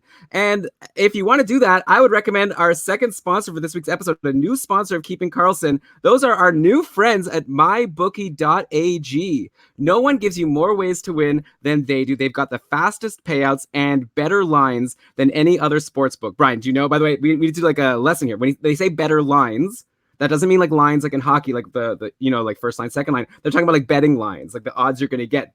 Bet mybookie.ag, they're going to give you better lines. So that's good. Wow, I'm glad they're talking about betting lines. Yeah, well, there are lots of lines they could be talking about. I mean, that's their whole business, right? Don't forget, where you're betting is just as important as who you're betting on. And mybookie.ag is the best in the business. It's where I play. It's where you should too. Brian, you know how every year I like to place a bet on who I think is going to win the Stanley Cup? And I already did place a bet on the Devils. I'm looking at the current Cup odds on mybookie.ag. I've sent you a screenshot, Brian. What do you think is like the best value here? Like, if you wanted to place like $20 on one of these teams to win the cup, I don't know. I can tell you Tampa Bay's like at around like 7-1 odds as like the lowest that you can get, the lowest return that you can get. And then all the way on the other end, we've got like 300, I think, to 1 odds on the Ottawa Senators if you want to bet on them to win the cup. Any of these bets looking to you like a smart bet? I'm happy with New Jersey, by the way, 30-1. With Taylor Hall, Gusev, Hischier, Hughes. If Schneider could hold up, I like them. PK Subban, that's a pretty good bet. So 2 things, like off mic. First, can you cancel out my reference to drugs? I don't think they'll appreciate that in our ad for them. I didn't catch that. Oh, well, you said like those are the lines they're talking about. So why did you do that? Should I record? Look, did I respond? Oh, what should I do? I think you'll be able to make it work. Yeah, okay. It's okay. I think it'll be fine. I don't need and second, I just see plus things. I don't see 300-1. Okay, if it's plus through 300,000, that means 300-1. I'm just like sort of giving you, if you take off the last 2 zeros. 2,000? Oh. Yeah, take off the last 2 zeros. Okay. Okay, great. I'm looking down the list here, and I like Carolina at 20-1. That looks pretty good to me. Those are the same odds to win the cup as Florida, and I like Carolina a fair bit more than Florida to win the cup. You've also got Pittsburgh at 26-1, Washington at 28-1. I guess I'm liking the Metropolitan Division as having a few good candidates to come up under the radar and challenge for the cup. So there you go. Well, if you want to place any of these bets, you can do so. Again, that is at mybookie.ag. And if you use promo code Keeping Karlsson when you sign up, you're going to get an offer that they're going to double your first deposit. How about that? Double. You bet. You put in $50, they're going to give you $50, so you could get a free $50 bet on one of these teams if you want. So that again, visit mybookie.ag today. You play, you win, you get paid. Yeah, ideally, right? So just please play responsibly. Yeah. I mean, don't bet more than you can afford. I think that's the obvious gambling tip. I was really annoyed last year when my bet of San Jose to win the cup didn't pay off, but I still was able to like eat dinner that night. So it was more just annoyance and not like an actual life event for me. Okay, so I skipped over to Vegas just so that I could do that amazing segue. So now let's go back to, we finished Edmonton. So let's talk about the LA Kings. I don't know. There's nothing really to say here. Like some teams, I feel like there's a lot of news coming out. Maybe we're just not following the right people on Twitter. So if you're a fan of one of these teams that we're not talking about and you think there has actually been really interesting news, then tweet at us and let us know and tell us some people that we should follow so we'll see it. LA, one thing that just jumped out at me, like, why do I have Ilya Kovalchuk at 55 points? I feel like that's a bit high. He's not projected to be on the top line. I've been seeing like Brown, Kopitar, and Iafallo. I think I'm going to switch to 50 for Kovalchuk. I don't know, Brian, like, why do I do these things? You're at 53. Sometimes I feel like I just get too excited. Usually you're the one who gets too excited about these older players. I don't know why I'm so like captivated by Ilya Kovalchuk at this point. Well, you really liked his start last year, and you like that he'll have a new coach, and you said new coach, new Covey, and the hope is still there. I am going to hold my projection at 53. I still expect Kovalchuk to be a threat on the top power play, and don't forget his center, Jeff Carter. Oh, yeah.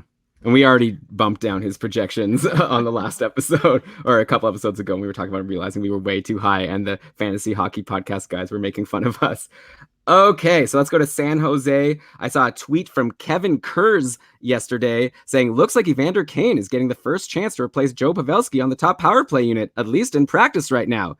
Others are Karlsson, Burns, Couture, and Hurdle. So to me, I'm noticing LeBanc and Timo Meyer notably absent from that list. So obviously, who knows if Kane will stay there, but this makes him all the more valuable in Bangers. Like, he was already valuable before. We projected him for around 60 points, which already made him super valuable in Bangers leagues with all of his shots and all of his hits. And now if there's even a shot at top power play, even if you're probably going to say, Brian, like, who knows what'll happen, but just the fact that they're even trying him there already makes me a little more excited about Evander Kane. Not that I'm going to raise his projection, just makes me more confident in it.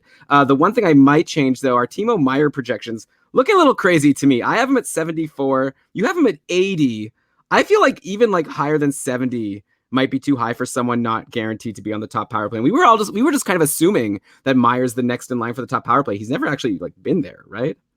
I am not changing my mind on Timo Meyer. I'm pretty high on him, nor am I going to change my mind on Evander Kane. Elon, you left out a critical part of the tweet again, like you did about Lindholm. We got to read the whole thing. I did. I said that thing about Lindholm that it said in the preseason. Don't say I left it out. I just didn't even emphasize it. You buried it. It wasn't audible. I didn't notice it. What do you think my motivations are here, Brian? You think I'm just trying to like make things up to fool people? No, you just get excited and you forget to read the rest of the tweet. So this tweet goes, looks like Evander Kane is getting the first chance to replace Joe Pavelski on the top power play unit, which is where you stopped. But after it, there's a comma. And then it says, at least in practice right now. So We're talking preseason practice. Did you listen to what I said? I literally already gave the caveat. I said that I was already excited. I said, first of all, I'm not I don't think you were listening. Okay, so fine. Let me re-emphasize then, because you're saying if he's already getting a look, that he's not getting a look. He is. He's literally getting a look. They're trying him there to see how he does. That's what it means. Maybe Timo Meyer or Kevin LeBlanc like needed to go get a drink. All right. I also said I'm not changing my Evander Kane projection. I just said it makes me more excited about him to hit my 61 point projection. And then I asked you, Timo Meyer, you've got at 80 points. I have him at 74. Okay, I'm going to go down to 70, which is still really great. But this guy's not guaranteed top power play. He didn't even get a look yet. No, so. and even if Meyer like is on the top power play at least half the time, I think he's going to be fine. I acknowledge that I could miss on 80, but I don't think I'm going to miss by much. Like, I see him getting at least 75 points this year. Actually, Elon, I'm curious, based on, all these preseason bombshells that we're seeing, who do you like between Timo Meyer and Jake Gensel, both of whom We were hoping for big top power play deployment bumps this season, and according to practice lines and preseason games, neither of them are going to be there to start the year. First of all, when you said bombshells, I assume you were making fun of me. Like I was.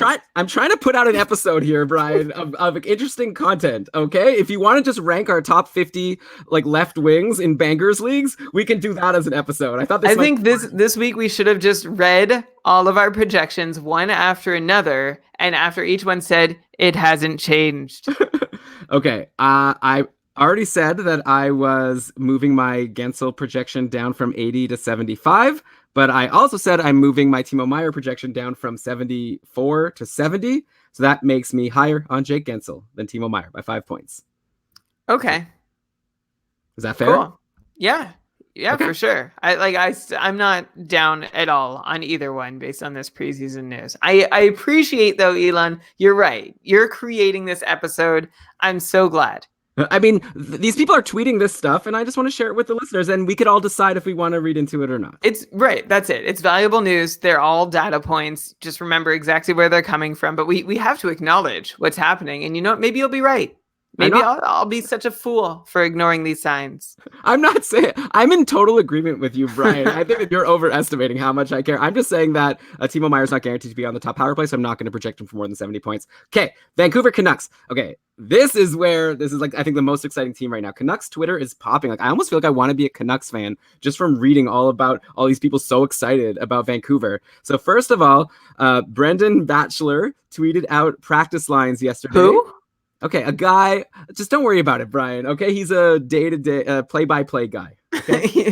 He's verified. He's not even verified. Well, neither are we. So I don't know how much that's also, worth. Play-by-play guys, like they don't usually ask questions, right? So do you think that he was okay? I didn't even read the tweet yet. His tweet is what he saw with his eyes as practice lines. Are you saying he made this up? I'm just saying no. I'm saying he probably saw it and then like continued eating a donut. Okay, what do other? Yeah, but Aaron Port's line when he sees practice lines, he like goes to the coach and he's like, he's in the locker room. He's asking questions. No donuts for Aaron Port's line. Okay, you might eat donuts along the way. I should have said Thomas Drance because he's a beat writer for Vancouver also. Okay, so Brendan Batchelor tweeted out practice lines yesterday. Who? Levo with Peterson and Besser. But then I tweeted at Brendan Batchelor and asked him who he expects to be on the top line to start the season. And he said Furland. He said, I think he would have been there tonight, but he's sick. So, and this isn't the only person, right? I'm just like referencing this tweet. A lot of people have been saying that they think Furland is going to be on the top line. So that's interesting to me. Then, okay, that's the first thing that I think is interesting. Especially because I think in the Almanac, we were talking a lot about JT Miller. We were like assuming he was going to be the guy who was going to be top line with Peterson and Besser. Doesn't seem to be the case. I've even been seeing some like projected lines with JT Miller on the third line center. So like not even with Horvat. Eek. Oh, that would not be good for JT Miller. So I'm a lot more now excited about Furland than JT Miller as of now anyways. Okay, then check out this crazy Thomas Drance tweet. Canucks power play 1 setup. Pedersen and Besser on their one-timer sides on the flank, Levo bumper, Hughes up top, that's Quinn Hughes, and then JT Miller net front, and then power play 2 setup, Myers and Horvat on the flanks, one-timer side, Goldobin Berchi at the bumper, Edler on top, and Tanner Pearson net front. Then I tweeted at him, and I asked if he expects Hughes to be on the top power play and Edler on the second power play to start the season, and he answered saying yes, that is what he expects. And Thomas Drance, Brian, I believe he's like verified on Twitter. So that must be someone who knows what he's talking about. Very, very interesting, right? I think we were assuming that it was going to be Edler at least to start the season. Like, with Buffalo last year, it was Ristolainen on the top power play to start the season. And eventually Dahlin took over. Looks like maybe the Canucks are just going to go Quinn Hughes right at the start. And also Bo Horvat on the second power play. Crazy. And we were talking about this in our Facebook group, and I believe it was Ben who said that he saw a quote from the coach saying like he's hoping that no one will even be able to tell what's the first power play and what's the second power play. So maybe Vancouver is going for like an even 2 power play units thing, which would be bad for everyone's fantasy value, right? That we expect it to be on the top power play. So a lot of intrigue in Vancouver right now. So do you want to comment on all that, or should I just go to all the? I feel like there's a lot of projections that I want to ask you about now on the Canucks with all this news. Okay, well, how about you do that, and then we'll do that. Okay, I'll do that. So Bo Horvat, if he's going to be on the second power play, we projected 63 points for him. I'm going to stay at 63. Me too. Okay. I don't think there's anything to Bo Horvat not being on the top unit. Come on. Yeah. Plus, Bo Horvat had a really good preseason game. He had like 3 points in a game, I believe. So. Oh, well, now it's settled. Okay. JT Miller, I projected 58. You projected 54. I'm pretty sure I'm going to go down. I might go all the way to 50, actually. Huh. Like this, so we think JT Miller's a good player, and we think there's a chance he ends up in the top 6 with either Pearson or Horvat. And in that situation, yeah, I could see him being in the low to mid 50s, but he seems to be more and more looking like he could be a third line center. So I am going to take my 54-point projection. Like you went from 58 to 52. I'll just join you at 52 from 54. Yeah, I said 50, but then I wrote down 52. So yeah, I think that's fair. He could be lower. I'm not looking to draft JT Miller, to be honest. I'm hoping some excited Canucks fan will in an auction draft just like bid him up early. Maybe I'll throw him out like as my first player in the auction draft and hope he goes for more than $1 because I don't think I'd spend more than $1. And in a snake draft, yeah, I'm not too interested. Okay, Michael Furland. Don't forget that's Michael spelled EAL for some reason because his parents messed up. So Furland, I have him. It's true. Maybe he's named after like his grandfather, Michael. Okay, so then his great-grandfather messed up. Or maybe that's how it was spelled in their family. Perhaps. So I projected him 53. You projected him 50. I'm good to stick, I think, at 53, but like definitely huge upside if he's going to be on the top line. And he also hits. So in certain leagues, he gets like a lot more exciting with this upside. But I guess 53 is probably fine for me. His upside is great. I always go back when we're talking about Michael Furland to the fact that he played full seasons with Gaudreau and Monahan and did not put up a fantasy relevant pace from that spot. Like he was a good streamer and that's all. So I'm just going to stay put at 50 points, even though I do expect him to be on the top line or at worst top 6. Yeah, so don't forget these projections are like season projections. In a lot of fantasy leagues, you're going to want to pick up players that you expect to be in a good spot in the moment, with the expectation that you'll drop them if something changes. So like Furland's the kind of guy who like I'm not going to go and give him like a 70-point projection, obviously, but also I don't think I'm going to leave him in free agency in any of my leagues that count hits. Like if he's available for me on opening day, I'm going to grab him if he's on the top line, if nothing has changed, and then I'll hold him until he either isn't doing anything or if he gets bumped from that line. And there's a lot of players like that, like Alex Texier, like same thing. Like I'm not saying that you should go crazy about him and expect him to have like a rookie of the year season, but also he might be worth owning at the start for as long as he's playing, on the Columbus top line. So same thing. Okay, now let's go to the defenseman.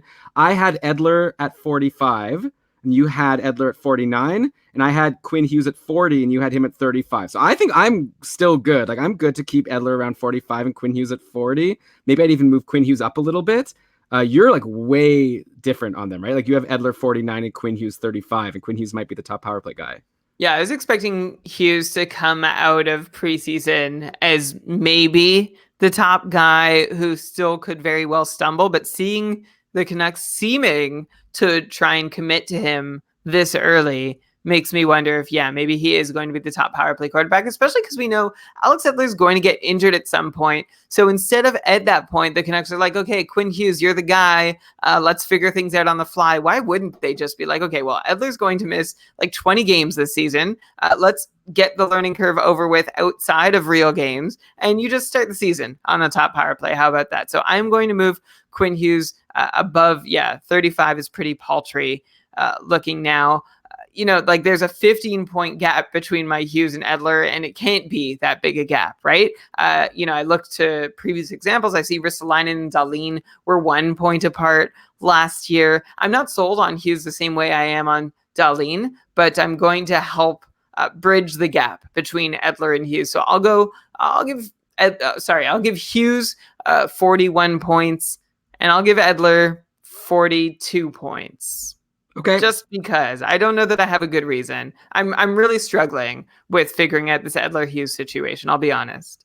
I kind of just feel like they're both good. Like I like Edler at 45 still. Like I'm happy to leave him there, but I think Quinn Hughes is just like, has some upside too. But I think Edler's still going to play a lot, and we'll see what happens. So, okay, it sounds like we're both pretty close on both of these guys now. So that's fun. Again, in agreement probably makes me more confident in these projections. Obviously, some people will get excited and just reach for Quinn Hughes. You could go for that. I'm not going to like take him as like a 50-point defenseman. If I'm deciding between Quinn Hughes and like, I don't know, what's the name, like Jacob Trouba or something, someone who I'm like more confident that we've seen like great stuff already before, at least for this season, give me the more established guy. All right, so now we are through that division. We're going to the Atlantic. Let's go to Boston. How about this, Brian? Is this a verified enough account for you? The Boston Bruins official Twitter account tweeted out practice lines yesterday. Why can't all teams just do that? Then we don't even have to check the credentials of these beat writers. But then some of these people would be out of a job, so that wouldn't be good. Do these beat writers get paid to tweet out practice lines? How do they get paid? Well, it's part of their job, right? They get paid an annual salary to do the job of writing about the team. And as part of that job, one of those duties is to go to practice. Ooh, but like, is tweeting a part of it? It must be at this point that their boss probably says, I want tweets of every practice line and your interviews and quotes and all that. It can't just be articles, right? It's all bit like, to me, like, tweets are more important than articles. I'm not even going to read these articles. I'll just read the headlines and then I'm going to read all the tweets. Okay. Good to know journalism is alive and well. Yeah, so Brad Marchand, Pasternak, Bergeron, top line, no surprise there. And then DeBrusk, Krejci, and Charlie Coyle for the second line. And then Danton Heinen way down on the fourth line. I projected Danton Heinen for 40 points while you went 35. So I'm going to join you now with Heinen at 35 if he's going to be a bottom line guy. Like last year, he had stretches on the top line even when one of like Bergeron or Pasternak were injured. So anyway, he's a guy to remember, but definitely not worth drafting. And Charlie Coyle, I don't know. Maybe we're a little low on him. We both had him for 38 points. If he's going to be on the second line with Krejci and DeBrusk, he had paced for 42 or higher points in his previous 3 seasons before last year when he went from Minnesota to Boston halfway through, including a 56-point season in 2016-17. So, yeah, I think I'm going to bump Coyle up at least to his like 42 points from 15-16. Like Krejci's really good. So I feel like you should at least be able to get 42 points if you're playing with him. And this is the Boston Bruins official Twitter account, so they can't be lying about these lines. There's not even a name. We don't even know who's tweeting it. So we really can't verify the authenticity of what the Boston Bruins are tweeting. Maybe it's to throw off some opponents. You can't trust. You need to know these things. We need independent journalism to tell us for sure. Okay, Charlie Coyle. I'll bump him up a little. It's like he's got this thing going for him in Boston where there's like no intra-squad competition for that second line right wing spot. Carson Coleman is the other guy in the picture who we mentioned briefly in the Almanac. This will be, assuming he makes the team, and all indications are he will, it'll be his first full season in the NHL. He's a college graduate, and he played with Providence last season, picking up 30 points in 58 games in his first year pro, and also 5 points in 11 games with Boston in the regular season, 3 more in 8 games during the playoffs.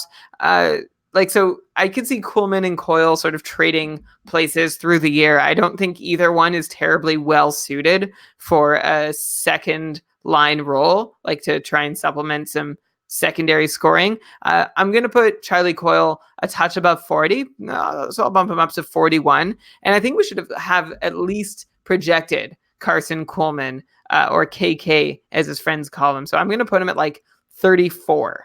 Okay, well, I don't have a spot for him now, so you'll have to remind me to do that later because I don't have anywhere to put this Carson Coleman projection. I don't care about him. If you're saying 34, then forget it. Don't worry, Brian. No one's going to get mad at us for missing a 34-point projection. Charlie Coyle, okay, like you say that he's not suited. Like I said, he had 56 points just a couple years ago, so he does have some offensive pedigree. I believe, if I recall correctly, in the early days of keeping Karlsson, you were a Charlie Coyle fan, but obviously those days are long past us now.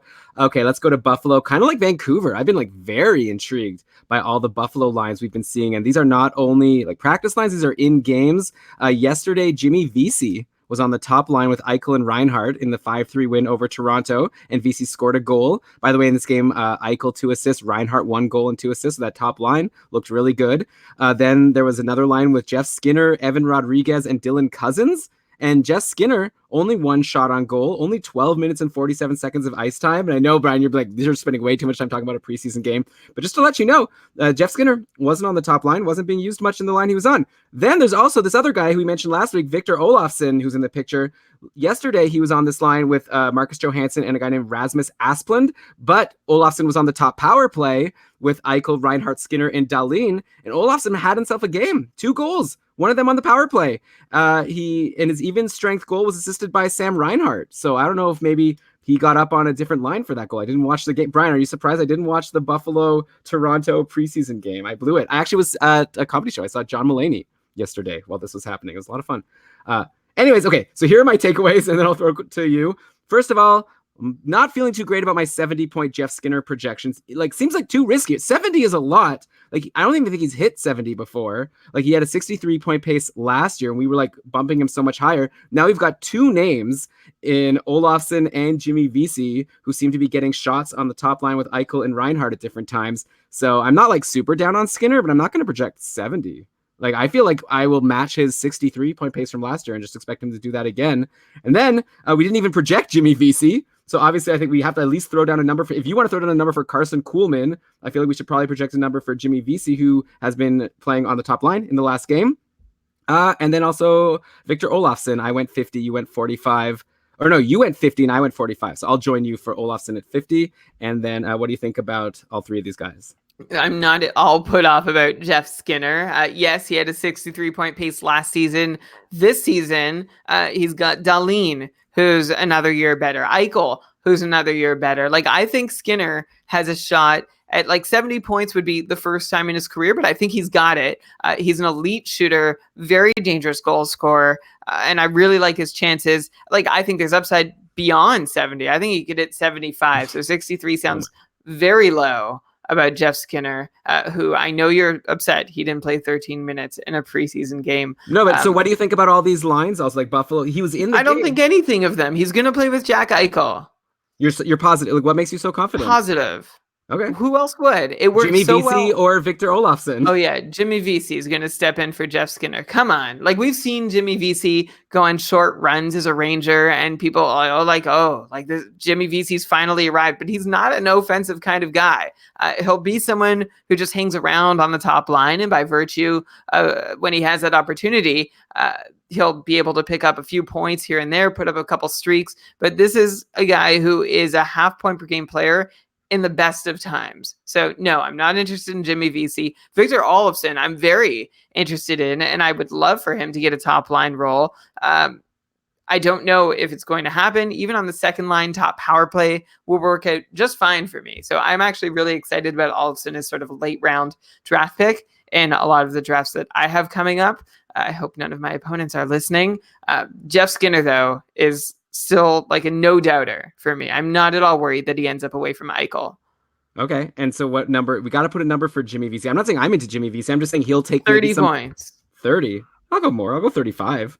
Well, he had 35 last year, and that was with a couple nice runs. The years before that, he had 27 and 28. Okay, fine. 34.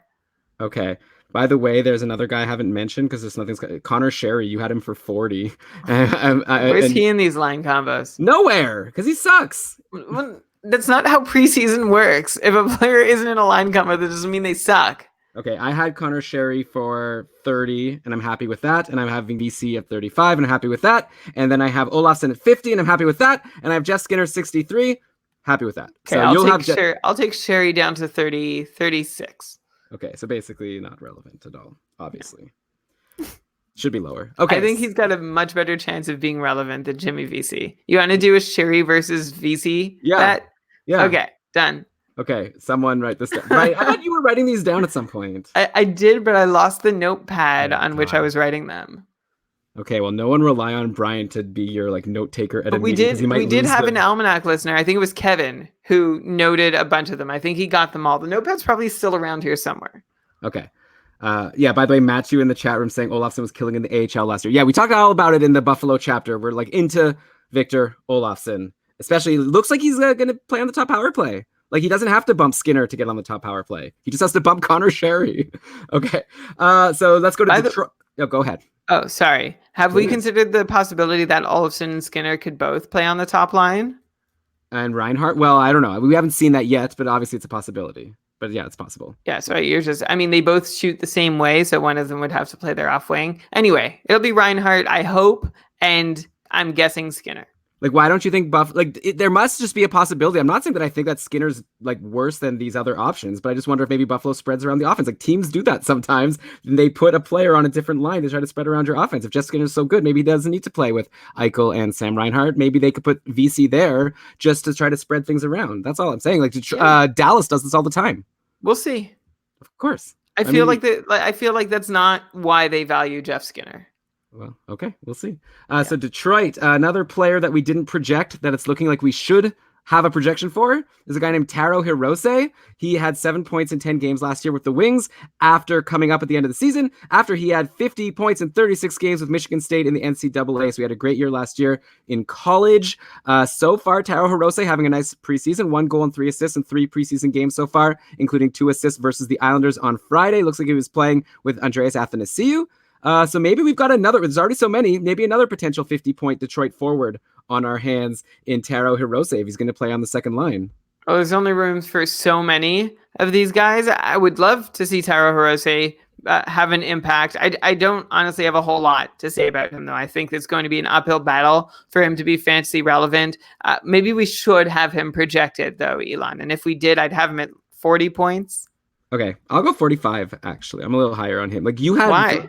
You had Philip Zadina at 40, and now you have Hirose at 40. I had Zadina at 35, and I'll go Hirose at 45, because it just seems like so far in preseason, Hirose is the one who's standing out more. And so I feel like he could be it's not much, 45-point pace for a guy who could play on the second line and looks good. He looked good also at the end of last season. Like, what do you mean, why? I just said so. He had 7 points in 10 games last year. He had an amazing season in college. Now he's having an amazing preseason. An amazing season in college rarely translates to a successful, offensive NHL player. Fine. But just like you say, why? Like, I just have 3 reasons. Good minors, good cup of coffee, and now good preseason. Like, what am I supposed to, what else can he do for me until he actually does it? This is what projections are all about, right? Yeah, great. I'm glad you clarified. I'm just joking around. I hope. Now I'm getting the sense that you're backing away. Like, I went too far there. Hello? Hello? Are you there? Just kidding. Okay. Florida. Honestly, I haven't found anything of use out of Florida's camp. Have they even played a game? Like, I don't know. Like, I couldn't. They have played games, but I haven't found a game yet with all the main guys we care about. Like, I want to know who's going to be on the top power play. Is Trocheck going to be there or not? Like, is Huberdeau still in the top line? I'm not seeing anything about that. So we could just move on, and a Florida fan can tweet at us, or I'll just pay attention. Maybe next week will be the week that we learn more about what's going on in Florida. I hope so. We all want to know. Yeah, it's a very intriguing team. Maybe you should tweet the official team account. Yeah, or their play-by-play guy. See what he thinks or she. Yeah, good idea. So Montreal, we've got some good news and some bad news here. The bad is that Poehling has a concussion. Paul Byron is also hurt, so that's not good. You never want to see players get hurt in the preseason. The good news is this has maybe opened up an opportunity for Nick Suzuki, who has been playing with Deneau and Tartar. Not Tartar. The good news is this has maybe opened up an opportunity for Nick Suzuki, who's been playing with Deneau and Tatar and has been stealing the show in Montreal. Every Montreal tweet that I see is about Nick freaking Suzuki. He had a power play assist in the win over Ottawa yesterday with 5 shots on goal. Phil Deneau, in a quote to a reporter, said Suzuki is a little magician. And then a tweet from John Liu from this afternoon said Suzuki is making a strong case to stay. So maybe this was a guy we weren't expecting to make the team, but especially if Poehling is injured now, I think that Nick Suzuki has a good shot to make the team. This is a guy, by the way, only 20 years old, 2017 13th overall pick, who came over in the Pacioretty trade. And if he's going to play on one of these prominent lines, potentially in the top 6, make the team, we got to at least put a number down for him, right? So we didn't project him before, but let's do that right now. So what do you think about Nick Suzuki? If he makes the team, what kind of point pace are you going to expect? Well, we had this argument on the Almanac to say, should we give his NHL point pace, or should we account for the fact that he might be up and down between the AHL at some point during the year?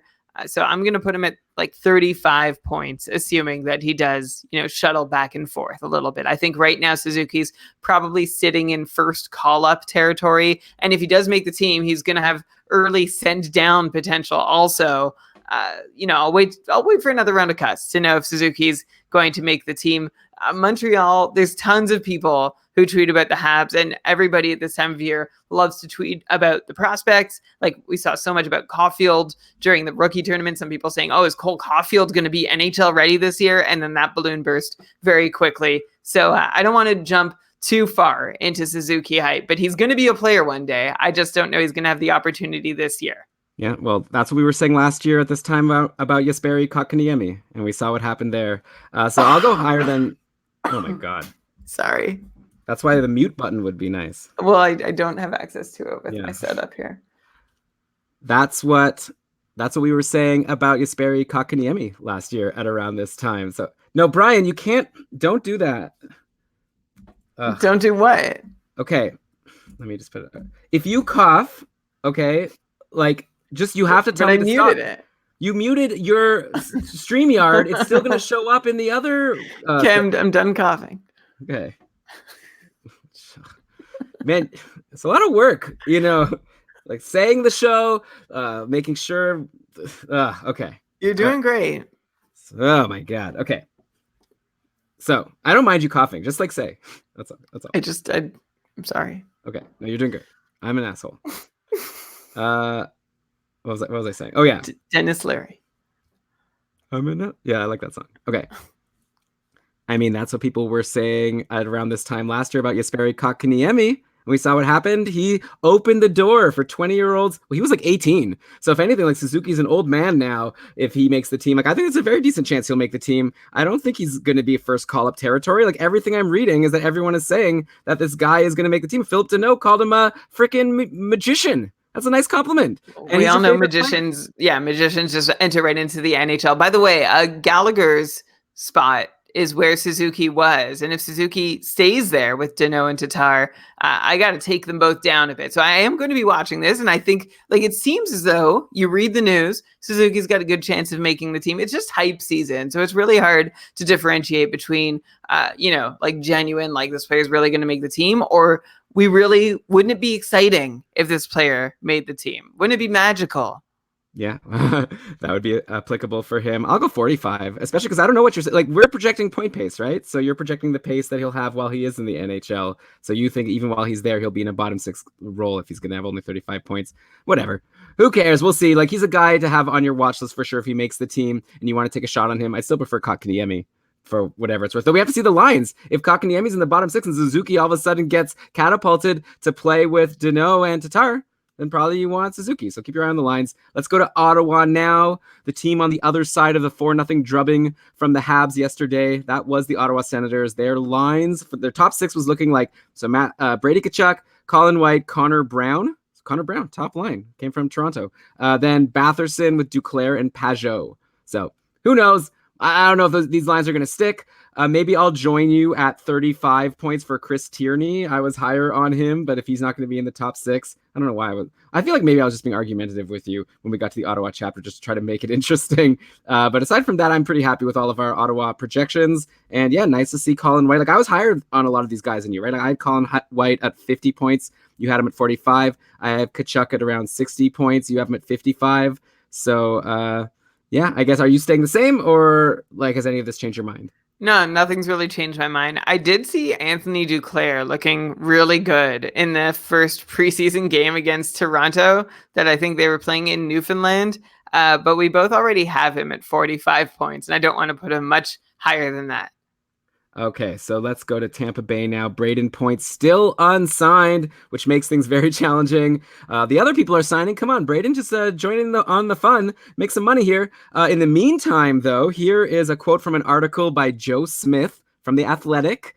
While Point mulls the Lightning's 3-year, $5.7 million annual average offer, which likely isn't enough, the Lightning have shifted to an interesting plan B. Anthony Cirelli has been centering the top line with Steven Stamkos on his wing, including in the Tuesday's 3-0 loss to Carolina in the preseason opener. So, Brian, if for at least as long as Braden Point is out, if Anthony Cirelli is centering a line with Steven Stamkos, probably someone we want to have our eye on, right? We both projected him for 43 points after a 39-point pace last year, which was only him as a 21-year-old. So now he'll be 22, and it's hard to project him for the full season because we assume Point will sign at some point. But are you any higher on Anthony Cirelli now after this news? I definitely am, because there's no way Braden Point signs this $5.7 million annual value contract, and like after especially what Marner did, and it's a big bridge between that offer from Tampa and what he should probably get paid.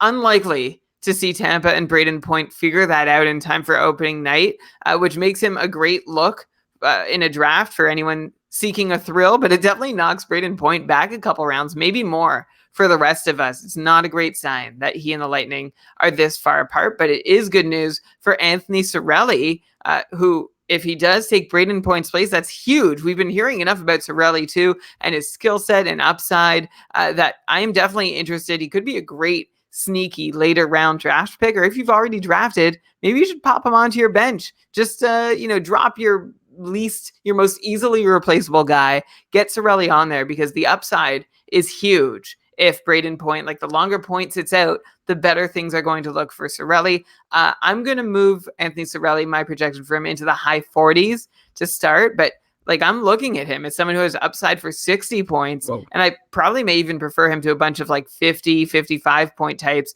if that's where your player pool is essentially bottoming out. So yeah, drop those guys. Add Cirelli, at least until Braden Point signs. Okay, so give me a number for Cirelli here. I'll go 40. I'll go 49. Wow. Okay, I'll go like 45. I'm not going to go too crazy for him because who knows if he sticks there, right? It's no guarantee. Tampa could change the line in 2 seconds. We saw JT Miller playing with Stamkos, and we saw how long that lasted. Yeah, I guess I'm a believer in Cirelli. I think that this is going to last long enough, this contract dispute, for Cirelli to be able to make a mark, and like maybe his first half pace or first couple months pace is going to really exceed his later pace. So he might be a good guy to try and get rid of early on if you do manage to draft him and he catches fire. He's not someone you want to be holding the moment that Braden Point does sign a contract. Yeah, so I think we're putting down numbers for him, but obviously the main thing we're just excited about is mentioning him on the podcast. So if he does well, we can say, hey, we told you guys to take a look at Anthony Cirelli. But hopefully, if you're a Lightning fan, they're probably hoping that you continue to be bad at projecting how long these contract holdouts will last, because you said on our Facebook account that, like on our Facebook group, that you thought that Marner was the least likely to sign before the season started, and then he signed last week. And so now we're in Toronto with now they have Mitch Marner, but that line isn't complete. Tavares, Marner, Zach Hyman is still injured. Recent news came out that he could miss 14 to 15 games to start the season. So that means Kasperi Kapanen has been getting a shot on the top line, or whatever, one of the top 6 lines with Tavares and Marner. So that could be great for Kasperi Kapanen. Then the other line has been Matthews, Andreas Johnsson, and William Nylander on the other main line. And that line has stolen the show so far. Austin Matthews has 4 points in 2 games so far. The other 2 have 3 points. William Nylander could end up being a really good sleeper this year. I'm very happy with our 65 and 67 point projections. He's just, I don't know, that's again like Leafs Twitter for what it's worth. Just as much as Habs Twitter is complimenting Suzuki, Leafs Twitter is drooling over William Nylander right now and how good he's looking in the preseason. Oh, that's where we are. You don't have to say anything. I could keep going if you don't want to talk about these guys. No, I'll say just something. Imagine if this was like a real conversation. It'd be so weird. You've said that before. Okay. I'll be happy to say, Elon, that we were like, yeah, we already had this projection for Nylander going into camp, not knowing exactly how things were going to shake out. And it seems like there is already reported chemistry between him and Matthews that we already sensed was going to be there. So I'm very excited to see Nylander likely to stick in the top 6, or like almost guaranteed, right? He's not moving now. Okay, so and then we have Tyson Barrie, who was quoted saying he expects Morgan Rielly to helm the top power play, just like last year. So, okay, I know you're going to be so mad at me. So fine, maybe my 60-point projection for Tyson Barrie was too high. I know you've been trying to convince me for the past, like basically for the whole summer. I'm not going to go all the way down to your 50 points, but I'll go to 55 for Tyson Barrie. I still think that there's a lot of potential for him to get points in Toronto, but maybe 60 was a bit rich. And also, one last thing, why was I higher than you on Alex Kerfoot? Like, who cares? I don't like. You went 40, I went 45. I feel like maybe I was just feeling rebellious. So yeah, I'll join you at 40 points for Kerfoot, and I'll go down to 55 for Barrie. What do you think of these guys? Just Tyson Barrie. That's all. That's all. Like, that's all I get in like being able to watch you eat crow about being wrong about him starting the season as a top power play guy. Well, like, you were adamant. I wasn't adamant that he would. I said that he has a chance.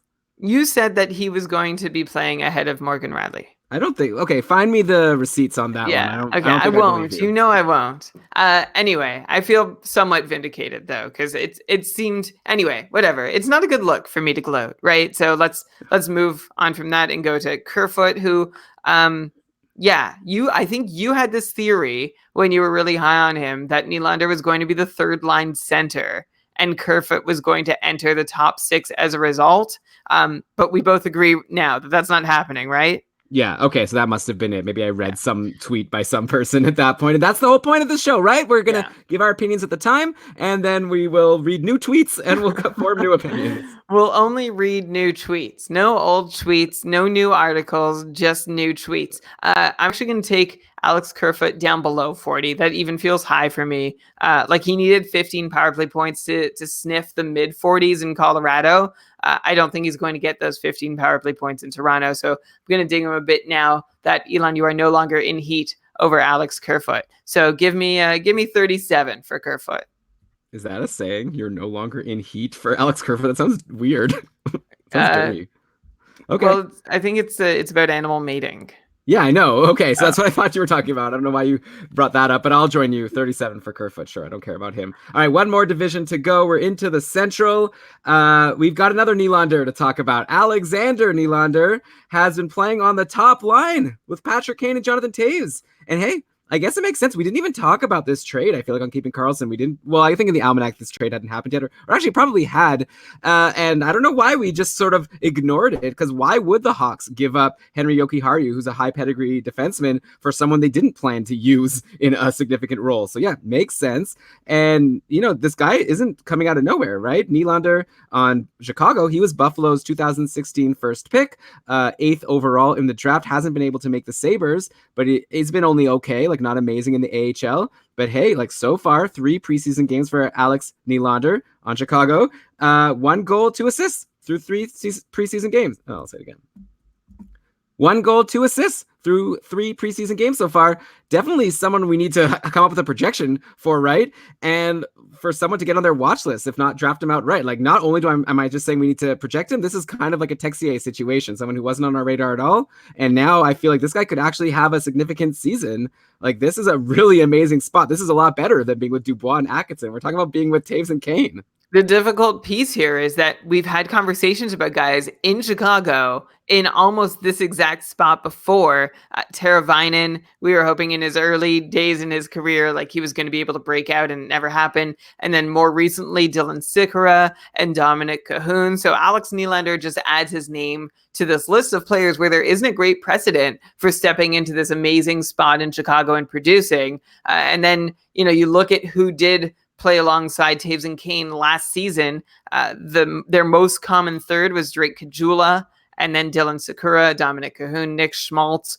So the spot has been somewhat beneficial. Like Caggiula was on a great run at one point, but then was no longer. And same thing for Schmaltz. So all of this to say, Alex Nylander is still worth a flyer, right? The same way all these guys were at some point. And maybe Nylander's the one who's going to finally come through. So I do think we should project him.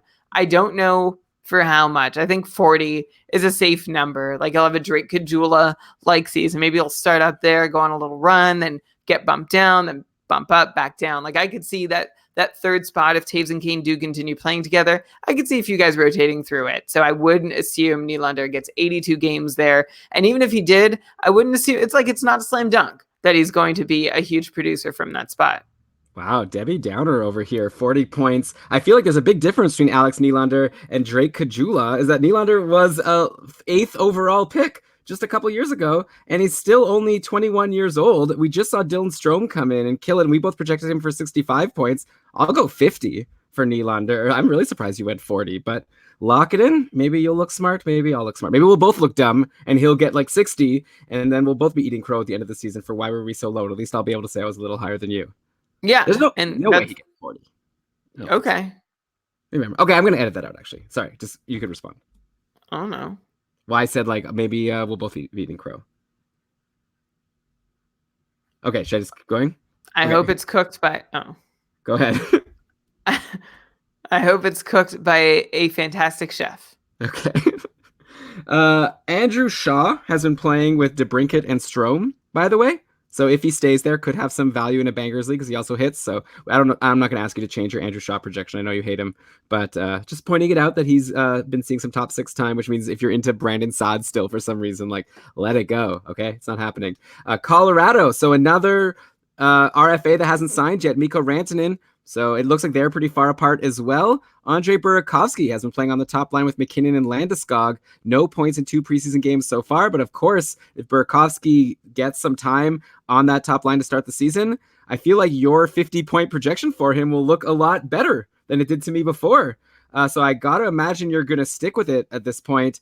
I'll at least move my 35 projection up to like, say 42. I'm not going to go all the way to your 50, but obviously now's a good time to be looking at Burakovsky for as long as Rantanen is unsigned and he's playing with McKinnon and Landeskog. Yeah, I wonder, Elon, right off the top, would you prefer him to Cirelli on opening night, assuming that both these guys still aren't signed? That's a good one. A lot of other players that we've talked about, like I prefer Nylander, I'd prefer Texier, I prefer Dzingel, but now if we're comparing Cirelli, okay, I'll go Cirelli. Yeah, I'm just not that into Burakovsky. Really, like, I'm gonna have to see something more. Like I've heard more good things about Cirelli over the years than Burakovsky, so I see it as close though. So clarify, Burakovsky's still second behind Cirelli. Yeah, and he's like bottom of all of these guys who are looking like they might get a top line spot. Who's bottom? I'm putting, of all the guys we've talked about on this episode that we're saying might get a shot on the top line that we weren't expecting them to, I still have Burakovsky probably as the one I'll project the lowest, but maybe I'm wrong. Like, even though you want him the most to start the year. No, I didn't say that. I'm not into Burakovsky. You want him the second most. Okay, now we have to edit it out. I'm so confused. Okay. Because you asked who would I want between Cirelli and Burakovsky, and I said first of all I'd want. You named like 4 other guys, and then you said I guess you'd take Cirelli, but it's close. No, I said all those other guys, saying I want all of them ahead of both of the ones that you said. Oh, that wasn't clear. Okay, so I'll do it all. I'll answer again. Okay. I think it was more clear than you think. Chat room, let us know. Okay, so yeah, I think it's close between Cirelli and Burakovsky. Like a lot of the other guys we've talked about who are slotting in on top lines that we weren't expecting, you know, like the Texiers and the Nylander. I like them more than both Burakovsky and Cirelli, but if I have to pick one of them, I think I'll go Cirelli. I've heard more good things about Cirelli than Burakovsky. I'm going up from my 35-point projection. I'll go to like 43 even, but I'm not going to be up at your 50 because I just don't know if it'll last even if like Rantanen doesn't sign. And also I imagine Rantanen will sign at some point soon. So like for the short term, Burakovsky and Cirelli are absolutely at the top of my list. If you're looking for a longer term investment, maybe not. I understand, but hey, I hope Rantanen gets the contract he deserves, but he can sit out as long as he needs to get it, so that my Burakovsky projection has a better chance of looking right. For anyone following, Rantanen and the Avs still seem to be about $1 million apart. Colorado needs him, though, like more than Tampa needs Point, I think, even more than Winnipeg needs Kyle Connor. Like Rantanen is probably the most valuable guy of all the remaining unsigned RFAs. So I could see Colorado and Rantanen making nice at a middle number and moving forward. But in the meantime, go Burakovsky. But of course, don't expect Rantanen-type production. But I think it is a promising sign, Elon, that Colorado sees him as the best option to be up there if Rantanen isn't in the lineup. Like, I think you don't even imagine him being a meaningful top 6 scorer. But if he's the de facto, like, second choice behind Mikko Rantanen, that's got to mean that he's going to at least get to play with Kadri the rest of the way. Yeah, I guess. I mean, Jimmy Vesey's on the top line on Buffalo right now, and you think that has no chance of lasting, but I guess you're very confident that Burakovsky's going to hold his spot over like Donskoy or Tyson Jost or like one of the other options there. Yeah. Okay. So Dallas, that's fair. I don't think that's incorrect. Like, you have your reasons, and Burakovsky has shown us some promise a few years ago in Washington. So obviously when we did the Almanac, you saw something in his numbers that indicated that you still think he could do it. And now he's definitely going to get the opportunity. Let's see if he can do it. If he plays well, he'll stay there. If he doesn't play well, someone else will get the shot. Let's go to Dallas. Here were the practice lines yesterday. Ben, Sagan, and Pavelski, and then Radulov, Rupe Hintz, and Denis Gurianov. So first of all, I feel like, I'm kind of annoyed because this goes against like everything that at least I was predicting over the summer, because I was kind of thinking that Hintz would play with Sagan and Radulov like at the end of last season, and I was kind of looking at Ben and Pavelski. Anyways, I'll do it. Now this would be amazing for Joe Pavelski if this lasts, right, to play with Ben and Sagan. Not as good for Radulov, who now would play with Hintz and Gurianov, so it'd be a huge hit for Radulov. But like, who knows? I'm not going to read much into these lines just because we haven't even seen them play in a game. This was just practice lines was yesterday. We already have Rupe Hintz on our radar. So, Brian, who is this Denis Gurianov character who might land in the top 6? He had 48 points in 57 AHL games last year. Not bad at all. Probably we should have a projection for him. We probably should have a projection for him. And there were moments he played 12... Probably should have a projection for him. He had, like you said, that strong AHL season, and he also played 21 games in the NHL, having a couple nice flashes of skill. And I think that's what the Stars are hoping they have in him. This is his age 22 season, so it's about time that he tries to prove what he's got to play in the NHL. He should be projected, but we also need to keep in mind that Corey Perry could still be back on opening night, and that could very well mean that either Rupe Hintz or Denis Gurianov get bumped from that second line. Probably Gurianov, right? Because Hintz is going to be able to play center for that group. So Gurianov, you just need to be careful. Like, he's not someone I want to ditch anyone meaningful for, just in case Corey Perry does end up back for opening night on that second line. But he does seem like he has some talent, and I think actually Rupe Hintz needs to watch his back a little bit to make sure. Like, there's so many different combinations, especially with Pavelski being able to swap between center and right wing. Like, Pavelski goes down to the second line to play center, it's possible Hintz is the one who gets bumped off and out of the top 6. So, like, there's a lot of moving pieces in this Dallas top 6 right now, and there's a giant drop between the top 6 and the rest of the team. So Gurianov is someone who has a shot of being in that top 6, someone worth looking at. I'll project him for, like, I don't know, 39. I can't expect a whole lot from him until we see exactly how the lines shake out. They do have a perfectly healthy team. I suppose there is, of course, the take that Corey Perry doesn't land in the top 6, and that these guys that are in it now are the guys that are going to be in it even with a healthy Corey Perry. Yeah, I'm not really concerned about Corey Perry just because he seems like kind of old and busted to me. Like, I think we're probably about done with him. Who was that guy? Oh, Hemsky, that like you were into for a long time. He's sort of old, and every once in a while he'd like show up somewhere. But I'm starting to get Hemsky vibes from Corey Perry. Does that make sense to you? Yeah, I think I was more into Hemsky as like a highly skilled player than who Corey Perry is now at this point in his career. Like, I'm not high on Perry at all, but I imagine the Stars are at least going to give him a look in the top 6. Yeah, maybe. Or maybe it'll be sort of like the Leafs with Spezza, or maybe New Jersey with Simmons, like a veteran presence that isn't actually going to be used in an offensive role. I'm also going to bring, I guess, my Radulov projection down a little bit. Actually, no, I don't know. I have him at 75 and you have him at 77. Seems kind of high. Like, I was really assuming he's locked in on the top line with Ben and Seguin. Like, if he plays with Hintz and Gurianov, that is not good at all. And I'm not saying I think that's going to happen for like long, but 75 points is a lot. So I'll just move him like to 72 just to symbolize that I'm a little more concerned about him. I'm not going crazy. I'm assuming, going to stick with your 77. You love Radulov. You bet. Okay. So Minnesota, I like this team. Okay. Parise, Stahl, Zuccarello were the top line yesterday in the win over the Avalanche. Zuccarello, a goal and 2 assists. Stahl had a goal and an assist. Eric Stahl, like patrons are already posting our Facebook group, like drafts they did. And then I ask, and people post, by the way, I don't mind it. Post all you want in the Facebook group. That's what we're here for. People ask, how'd I do with my draft? And then they post their team. I would suggest, if you want to get like useful feedback and not just like compliments, that maybe like include your free agents so we could actually make a suggestion of, I would maybe drop this guy for this guy. Like, I'm not so into this guy. Anyway, a lot of these free agents that I see are like having Eric Stahl there, even though looks like he's pretty locked in now as top line, top power play in Minnesota. I'm expecting to have a pretty decent season. I like Zuccarello. Also, I like Parise. I feel like all of these guys are a good bet to break 60 points. We projected all of them to be higher than a 60-point pace next year. By the way, also Matt Dumba had a goal and assist yesterday as well. So Jason Zucker scored a goal. So I don't know. I feel like if these wild players can avoid injuries, I'm more into them than a lot of people. I think I've already said this before. I think they have a good chance to make it back to the playoffs. So whatever. I don't really have a question or anything I'm going to suggest changing, but I'm just saying I'm into Minnesota. They have a lot of players that are looking really good. I will just nod my head and agree with you. I think Minnesota Wild players are probably the team that's seeing their players the most underdrafted in leagues. Like, I'm seeing free agent lists with Jason Zucker out there, which, yeah, in some leagues, okay, but he's got 60-point potential still, so he shouldn't be too far from your watch list. Eric Stahl also falling a lot further than he should for a top line, top power play center who's still got some gas in the tank. Zach Parise, I still think people probably are wary of his health and his body, but I have no hesitation in taking a chance on him this year at the right time. And Zuccarello, like there's a lot of fantasy relevant guys in Minnesota that everyone I think is just like, oh, Minnesota, forget it. I'm moving on. Like there is a red flag with each of them, but it's not big enough to justify just how far they're falling in fantasy drafts. So great value picks available from the Minnesota Wild.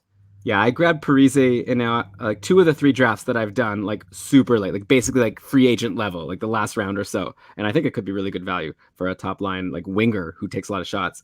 Okay, Nashville. We talked a lot in the Almanac about how Nashville had like such a bad power play last year. A lot of our PK Subban talk about like why you thought that he'll do like have a nice bounce back in New Jersey was like, oh, that Nashville power play was so bad.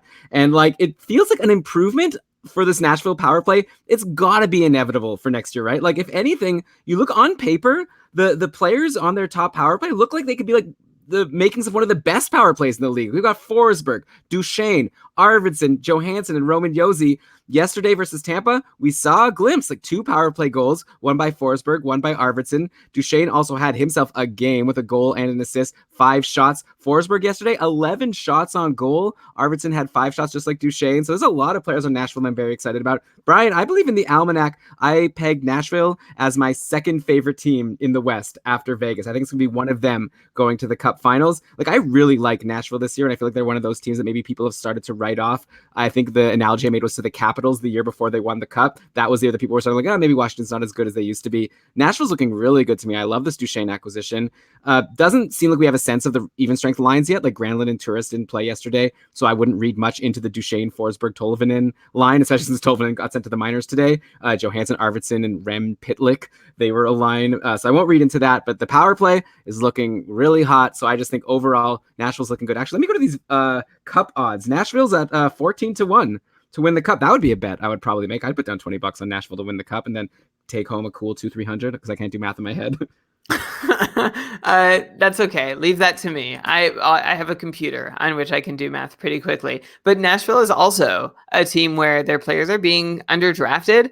I think especially Philip Forsberg seems to be falling a lot. And essentially the difference between his 17-18 production and his 18-19 production was all because of this Nashville power play that was an utter disaster. They ranked 34th.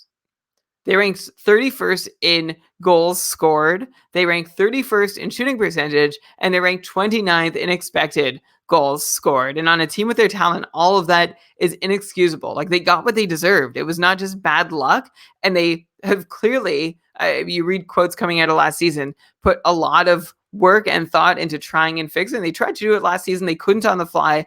I'm hoping that they were able to hit the reset button in the Almanac. We predicted that Matt Duchesne would play net front role on the top power play unit, and that seems to be the case. So I am very excited about Nashville this year. I'm excited about Matt Duchesne. I'm excited about Philip Forsberg. These are all guys like those Wild players that you should not be sleeping on.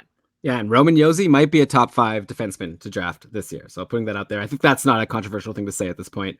Okay, 2 teams to go. St. Louis beat Columbus today, 5-3. Hard to read into their line combinations. Ryan O'Reilly and Tarasenko not playing. I guess what I'll point out, Alex Pietrangelo was on the top power play, had a power play goal and an assist. Seems to be underdrafted, like underrated in the drafts that I've been in. I feel like our 54-point projection for Pietrangelo is fine, but also definitely I think the ceiling is higher. Like all that triplet stuff, it's all sorted by now. He's figured out how to deal with all these kids, and I think he's really going to be focused and good and be on the top power play and produce all of this season. I'm excited to get Pietrangelo late in drafts if I can. I'm more worried about Vince Dunn than the triplets, although I understand. Hopefully, yeah, he's getting sleep this summer, and he's like better in the fall. Like everything's fine at home. It's dumb. Let me just start over. I'm actually a little more worried about Vince Dunn than I am about the triplets, who didn't seem to affect him all that much last season, because when Pietrangelo was on the top power play, he was able to make use of that time. And there was that one season where everyone was like really buying in, and that came after a couple seasons where he was underrated. And it's now preceded a couple seasons in which Pietrangelo is underrated. I don't think there's much reason to worry about him giving you less than 54 points, which is what we projected for him, plus a bunch of peripherals too. The only thing that can get in the way is Vince Dunn, and I think Pietrangelo has been doing this long enough now for the Blues to be like, okay, all right, Pietrangelo is our best top power play quarterback. Yeah, ever since the new coach came in, Petrangelo's been on the top power play, so I'm not worried about Vince Dunn at all. Okay, one team to go. The team that's definitely putting people on the most tilt, especially if you drafted Dustin Byfuglien before it was announced that he's taking a leave of absence to contemplate potentially retiring. Brian, I'm one of these people. I took over a team in a league from one of our patrons, and it was like a keep 12, and then Byfuglien was available in the first round. I decided I'm going to go for the win now strategy. Here's where Alex could make fun of me in the chat room. I thought I just want to win now. There were some rookies available. I could have taken Cale Makar with this pick. I went with Byfuglien. It's a roto league with a lot of categories, and I just thought Byfuglien was going to be really valuable, and now he might not even play. My first pick. Oy, oy, oy. Okay, so first of all, Brian, what should I do with him? What should anyone who drafted Dustin Byfuglien and has him on their team, if you like don't have room in your IR and you can't drop it, like, you can't stash him, you have to decide to drop him or waste a spot, would you hold on to him at this point? Or do you just let him go because who knows when he's going to play, if ever? It depends what the free agent pool is like, but if I like just generically in a league that isn't so shallow, like where you can't just pick up another 45, 50 point defenseman if you'd like, I would hold on to Byfuglien. I don't think you have a whole lot to lose by just keeping him on your roster, especially till opening night when things are going to happen. Other teams are going to drop players. Lineups are going to shift. There might be other moves you want to make. I don't think that there's anything for sure about this upcoming season that is going, like any player, like Alex Nylander, like whatever. He can stay in free agency and I'll hold on to Dustin Byfuglien just in case he comes back. I think the risk reward is worthwhile. So I am not like, I'd be very worried as a Dustin Byfuglien owner, and I'd be eyeing my plan Bs and plan Cs, but I wouldn't be jumping to them just yet. Yeah, hopefully if your league is smart, it has IR plus spots, so you can put him, even though he's like has suspended status now, I think on Yahoo, because Winnipeg officially like suspended him so they could open up some cap room. So yeah, like hopefully you could just stash him so you're not wasting a spot, and then just hope that maybe he could come back, be a nice ringer for you right around your fantasy playoffs time. Maybe like he's gonna come back halfway through the season and help Winnipeg in a playoff run. Though maybe by that point Winnipeg won't be on a playoff run because they don't have Dustin Byfuglien, along with still currently Patrick Laine and Kyle Connor, who haven't signed contracts. This is not a good situation for the Jets. Though I guess this is potentially good news for Josh Morrissey, right? If Byfuglien's gone, then I would assume Morrissey's next in line for top power play and more even strength deployment. I already projected him pretty highly in the Almanac. I had him at 47. You had only 41. Are you going to raise your Josh Morrissey projection now with Byfuglien injured? And also, I guess we should talk about guys like Neil Pionk and Sami Niku, who might get opportunities with Byfuglien out of the picture. Well, so your projection of Josh Morrissey getting 47 points was all based on this idea that he was going to get a lot better deployment, but I made the argument that he couldn't get more deployment because he was behind Dustin Byfuglien out of the ice, and there's no way, like there's nowhere to go for him until Byfuglien is so much in decline that Morrissey ends up being the go-to guy instead. And lo and behold, like Morrissey has no Byfuglien in front of him all of a sudden. So that's why I had 41 points, because I just did not see. Like, I liked what Morrissey did. I just didn't see him getting any more opportunity to do it.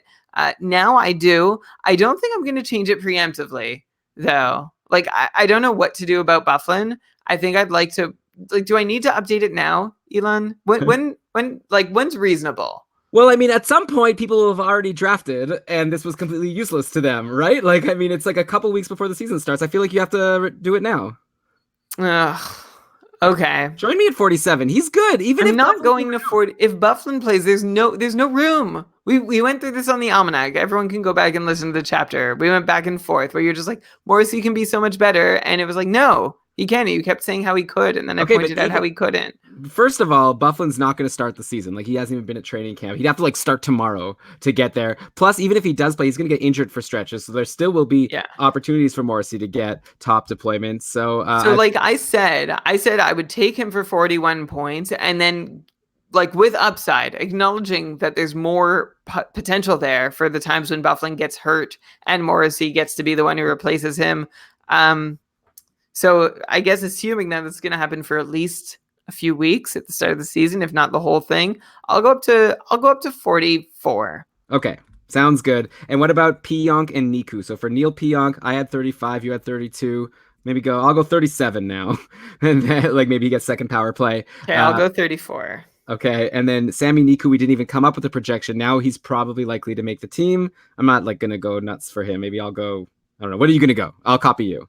I'll go 33. Okay, sounds good.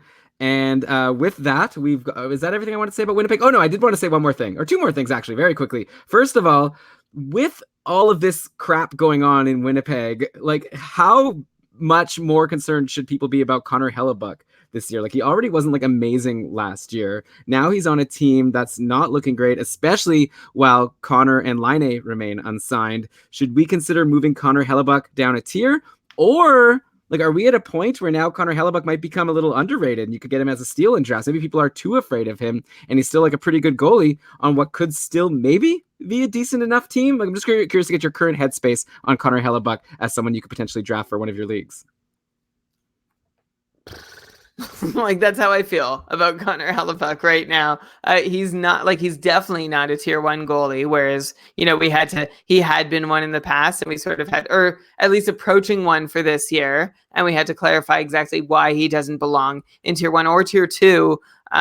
Just because he was really underwhelming last season. While he's likely to still get the lion's share of the starts in Winnipeg just is not looking like there's as good a team anymore as they were when we were like, oh yeah, Hellebuck, blue chip pedigree on a cup contending team. And now it's like, oh, well, we didn't really see much of that blue chip last year. And this is like arguably not a cup contender anymore without Laine, Trouba, and Byfuglien. Like those are 3 very important pieces to their chances at winning night in, night out. So I still think Winnipeg's strong enough to make do without it. I'm not going to drop Hellebuck a tier just because we also know he's going to be a workhorse and there's really nobody else outside of our top 3 tiers who can be considered someone who's going to be a workhorse, except I guess Martin Jones, who we expect to have that role. So I'm happy with where he is in tier 3. I'm a little more worried, I guess, about picking up wins, but I don't think his save percentage, I hope it can't get much worse than it was than last year's 913. Yeah, don't forget he also lost Jacob Trouba. Like, there's a lot of changes that have happened in Winnipeg that I think are for the worse right now. Hopefully, at least Laine and Kyle Connor sign contracts soon. Like, come on, let's go already. One last thing. Nikolai Ehlers is projected to skate on line 1 today with Wheeler and Scheifele. So, anyways, just something interesting, right? Like, actually, Brian, I don't know the answer to this question. If it's Ehlers, Wheeler, and Scheifele on the top line, the Jets are playing today. I haven't looked yet to see what their lines are. Who would even be on the second line? Like, do you want to take a guess as to who's playing on line 2 on Winnipeg today? Do you have the answer? I'm bringing it up now. Okay. Well, there's Jack Roslovic, Brian Little. Yeah, like there's always Mathieu Perreault, but all of a sudden Winnipeg doesn't look so deep. They have this guy, he's Finnish. I've seen his name get tweeted a lot. Do you have the lines yet? Because I'll definitely recognize it once you say it. Are you still there? Hello? Yeah, you're totally glitching out right now. Hey?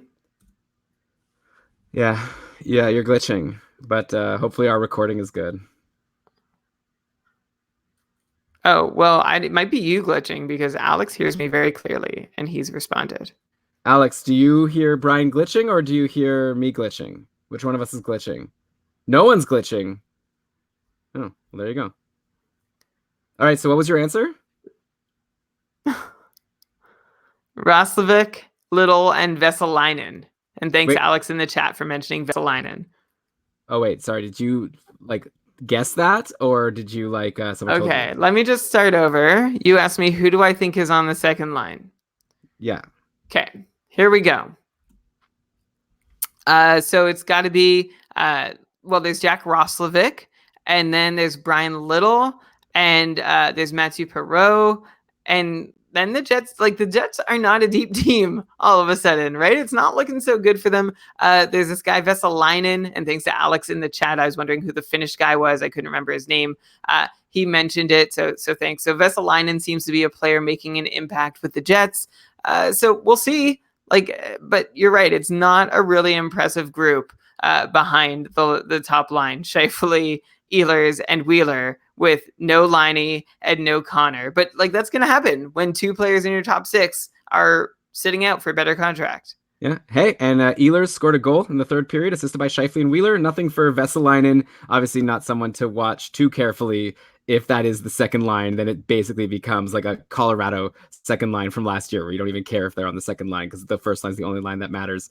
So, Brian, we did it. We made it through the entire NHL. It only took us, what, like a couple hours, 2.5 hours, maybe total. We'll see after the edit how long this episode is. But this has been a blast. We have come up with some changes to our projections, which is good because I'm going to use these projections for drafts, and I'm feeling a lot better about them now. So this was a lot of fun. Thanks to everyone who listened. If you enjoyed this show, we're going to do basically this, but probably shorter, like once the season starts. Right? We're going to be reacting to what's going on with actual NHL games and line combinations and injuries and outjuries, and discuss the fantasy impacts of all of them all throughout the season. So definitely subscribe to the show on iTunes or Spotify or wherever you want to listen to podcasts. We'd love to have you on board for the season.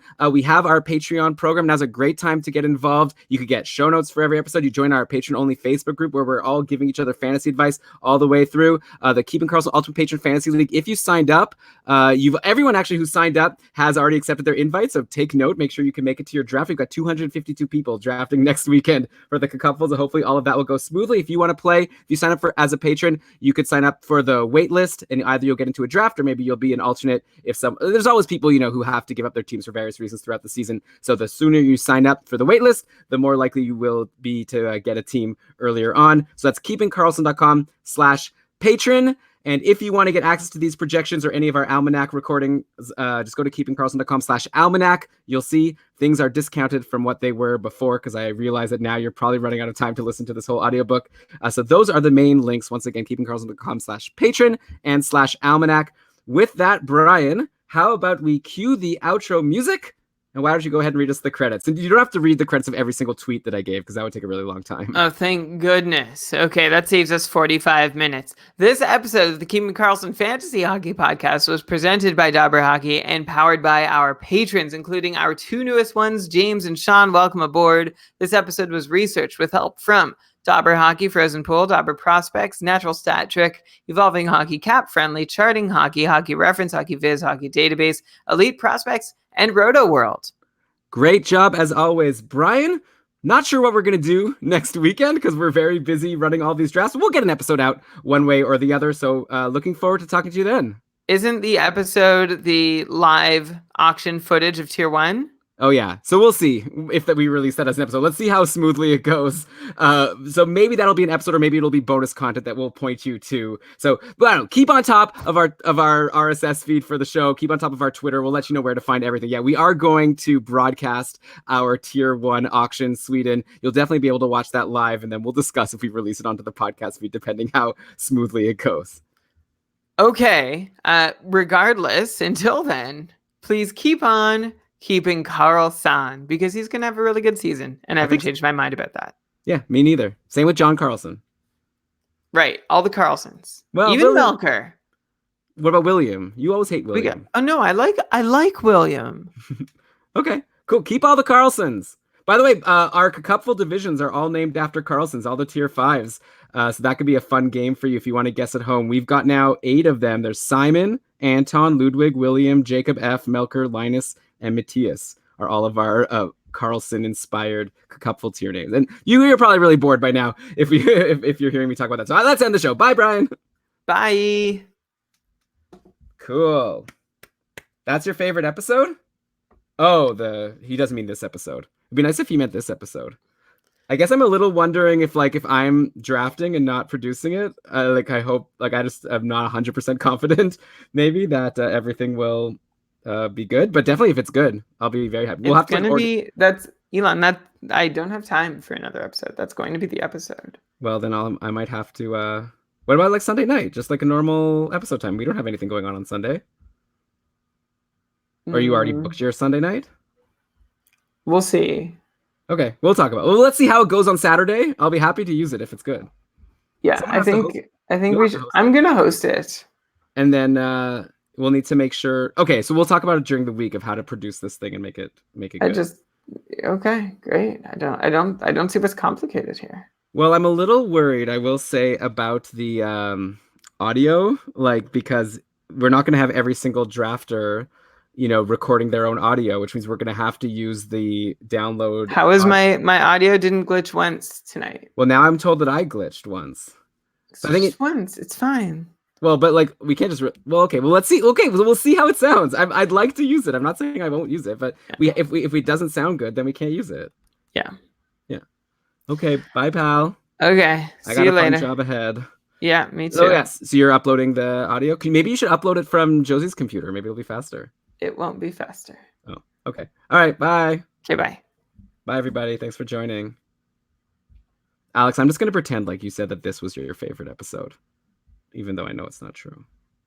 Okay. Bye.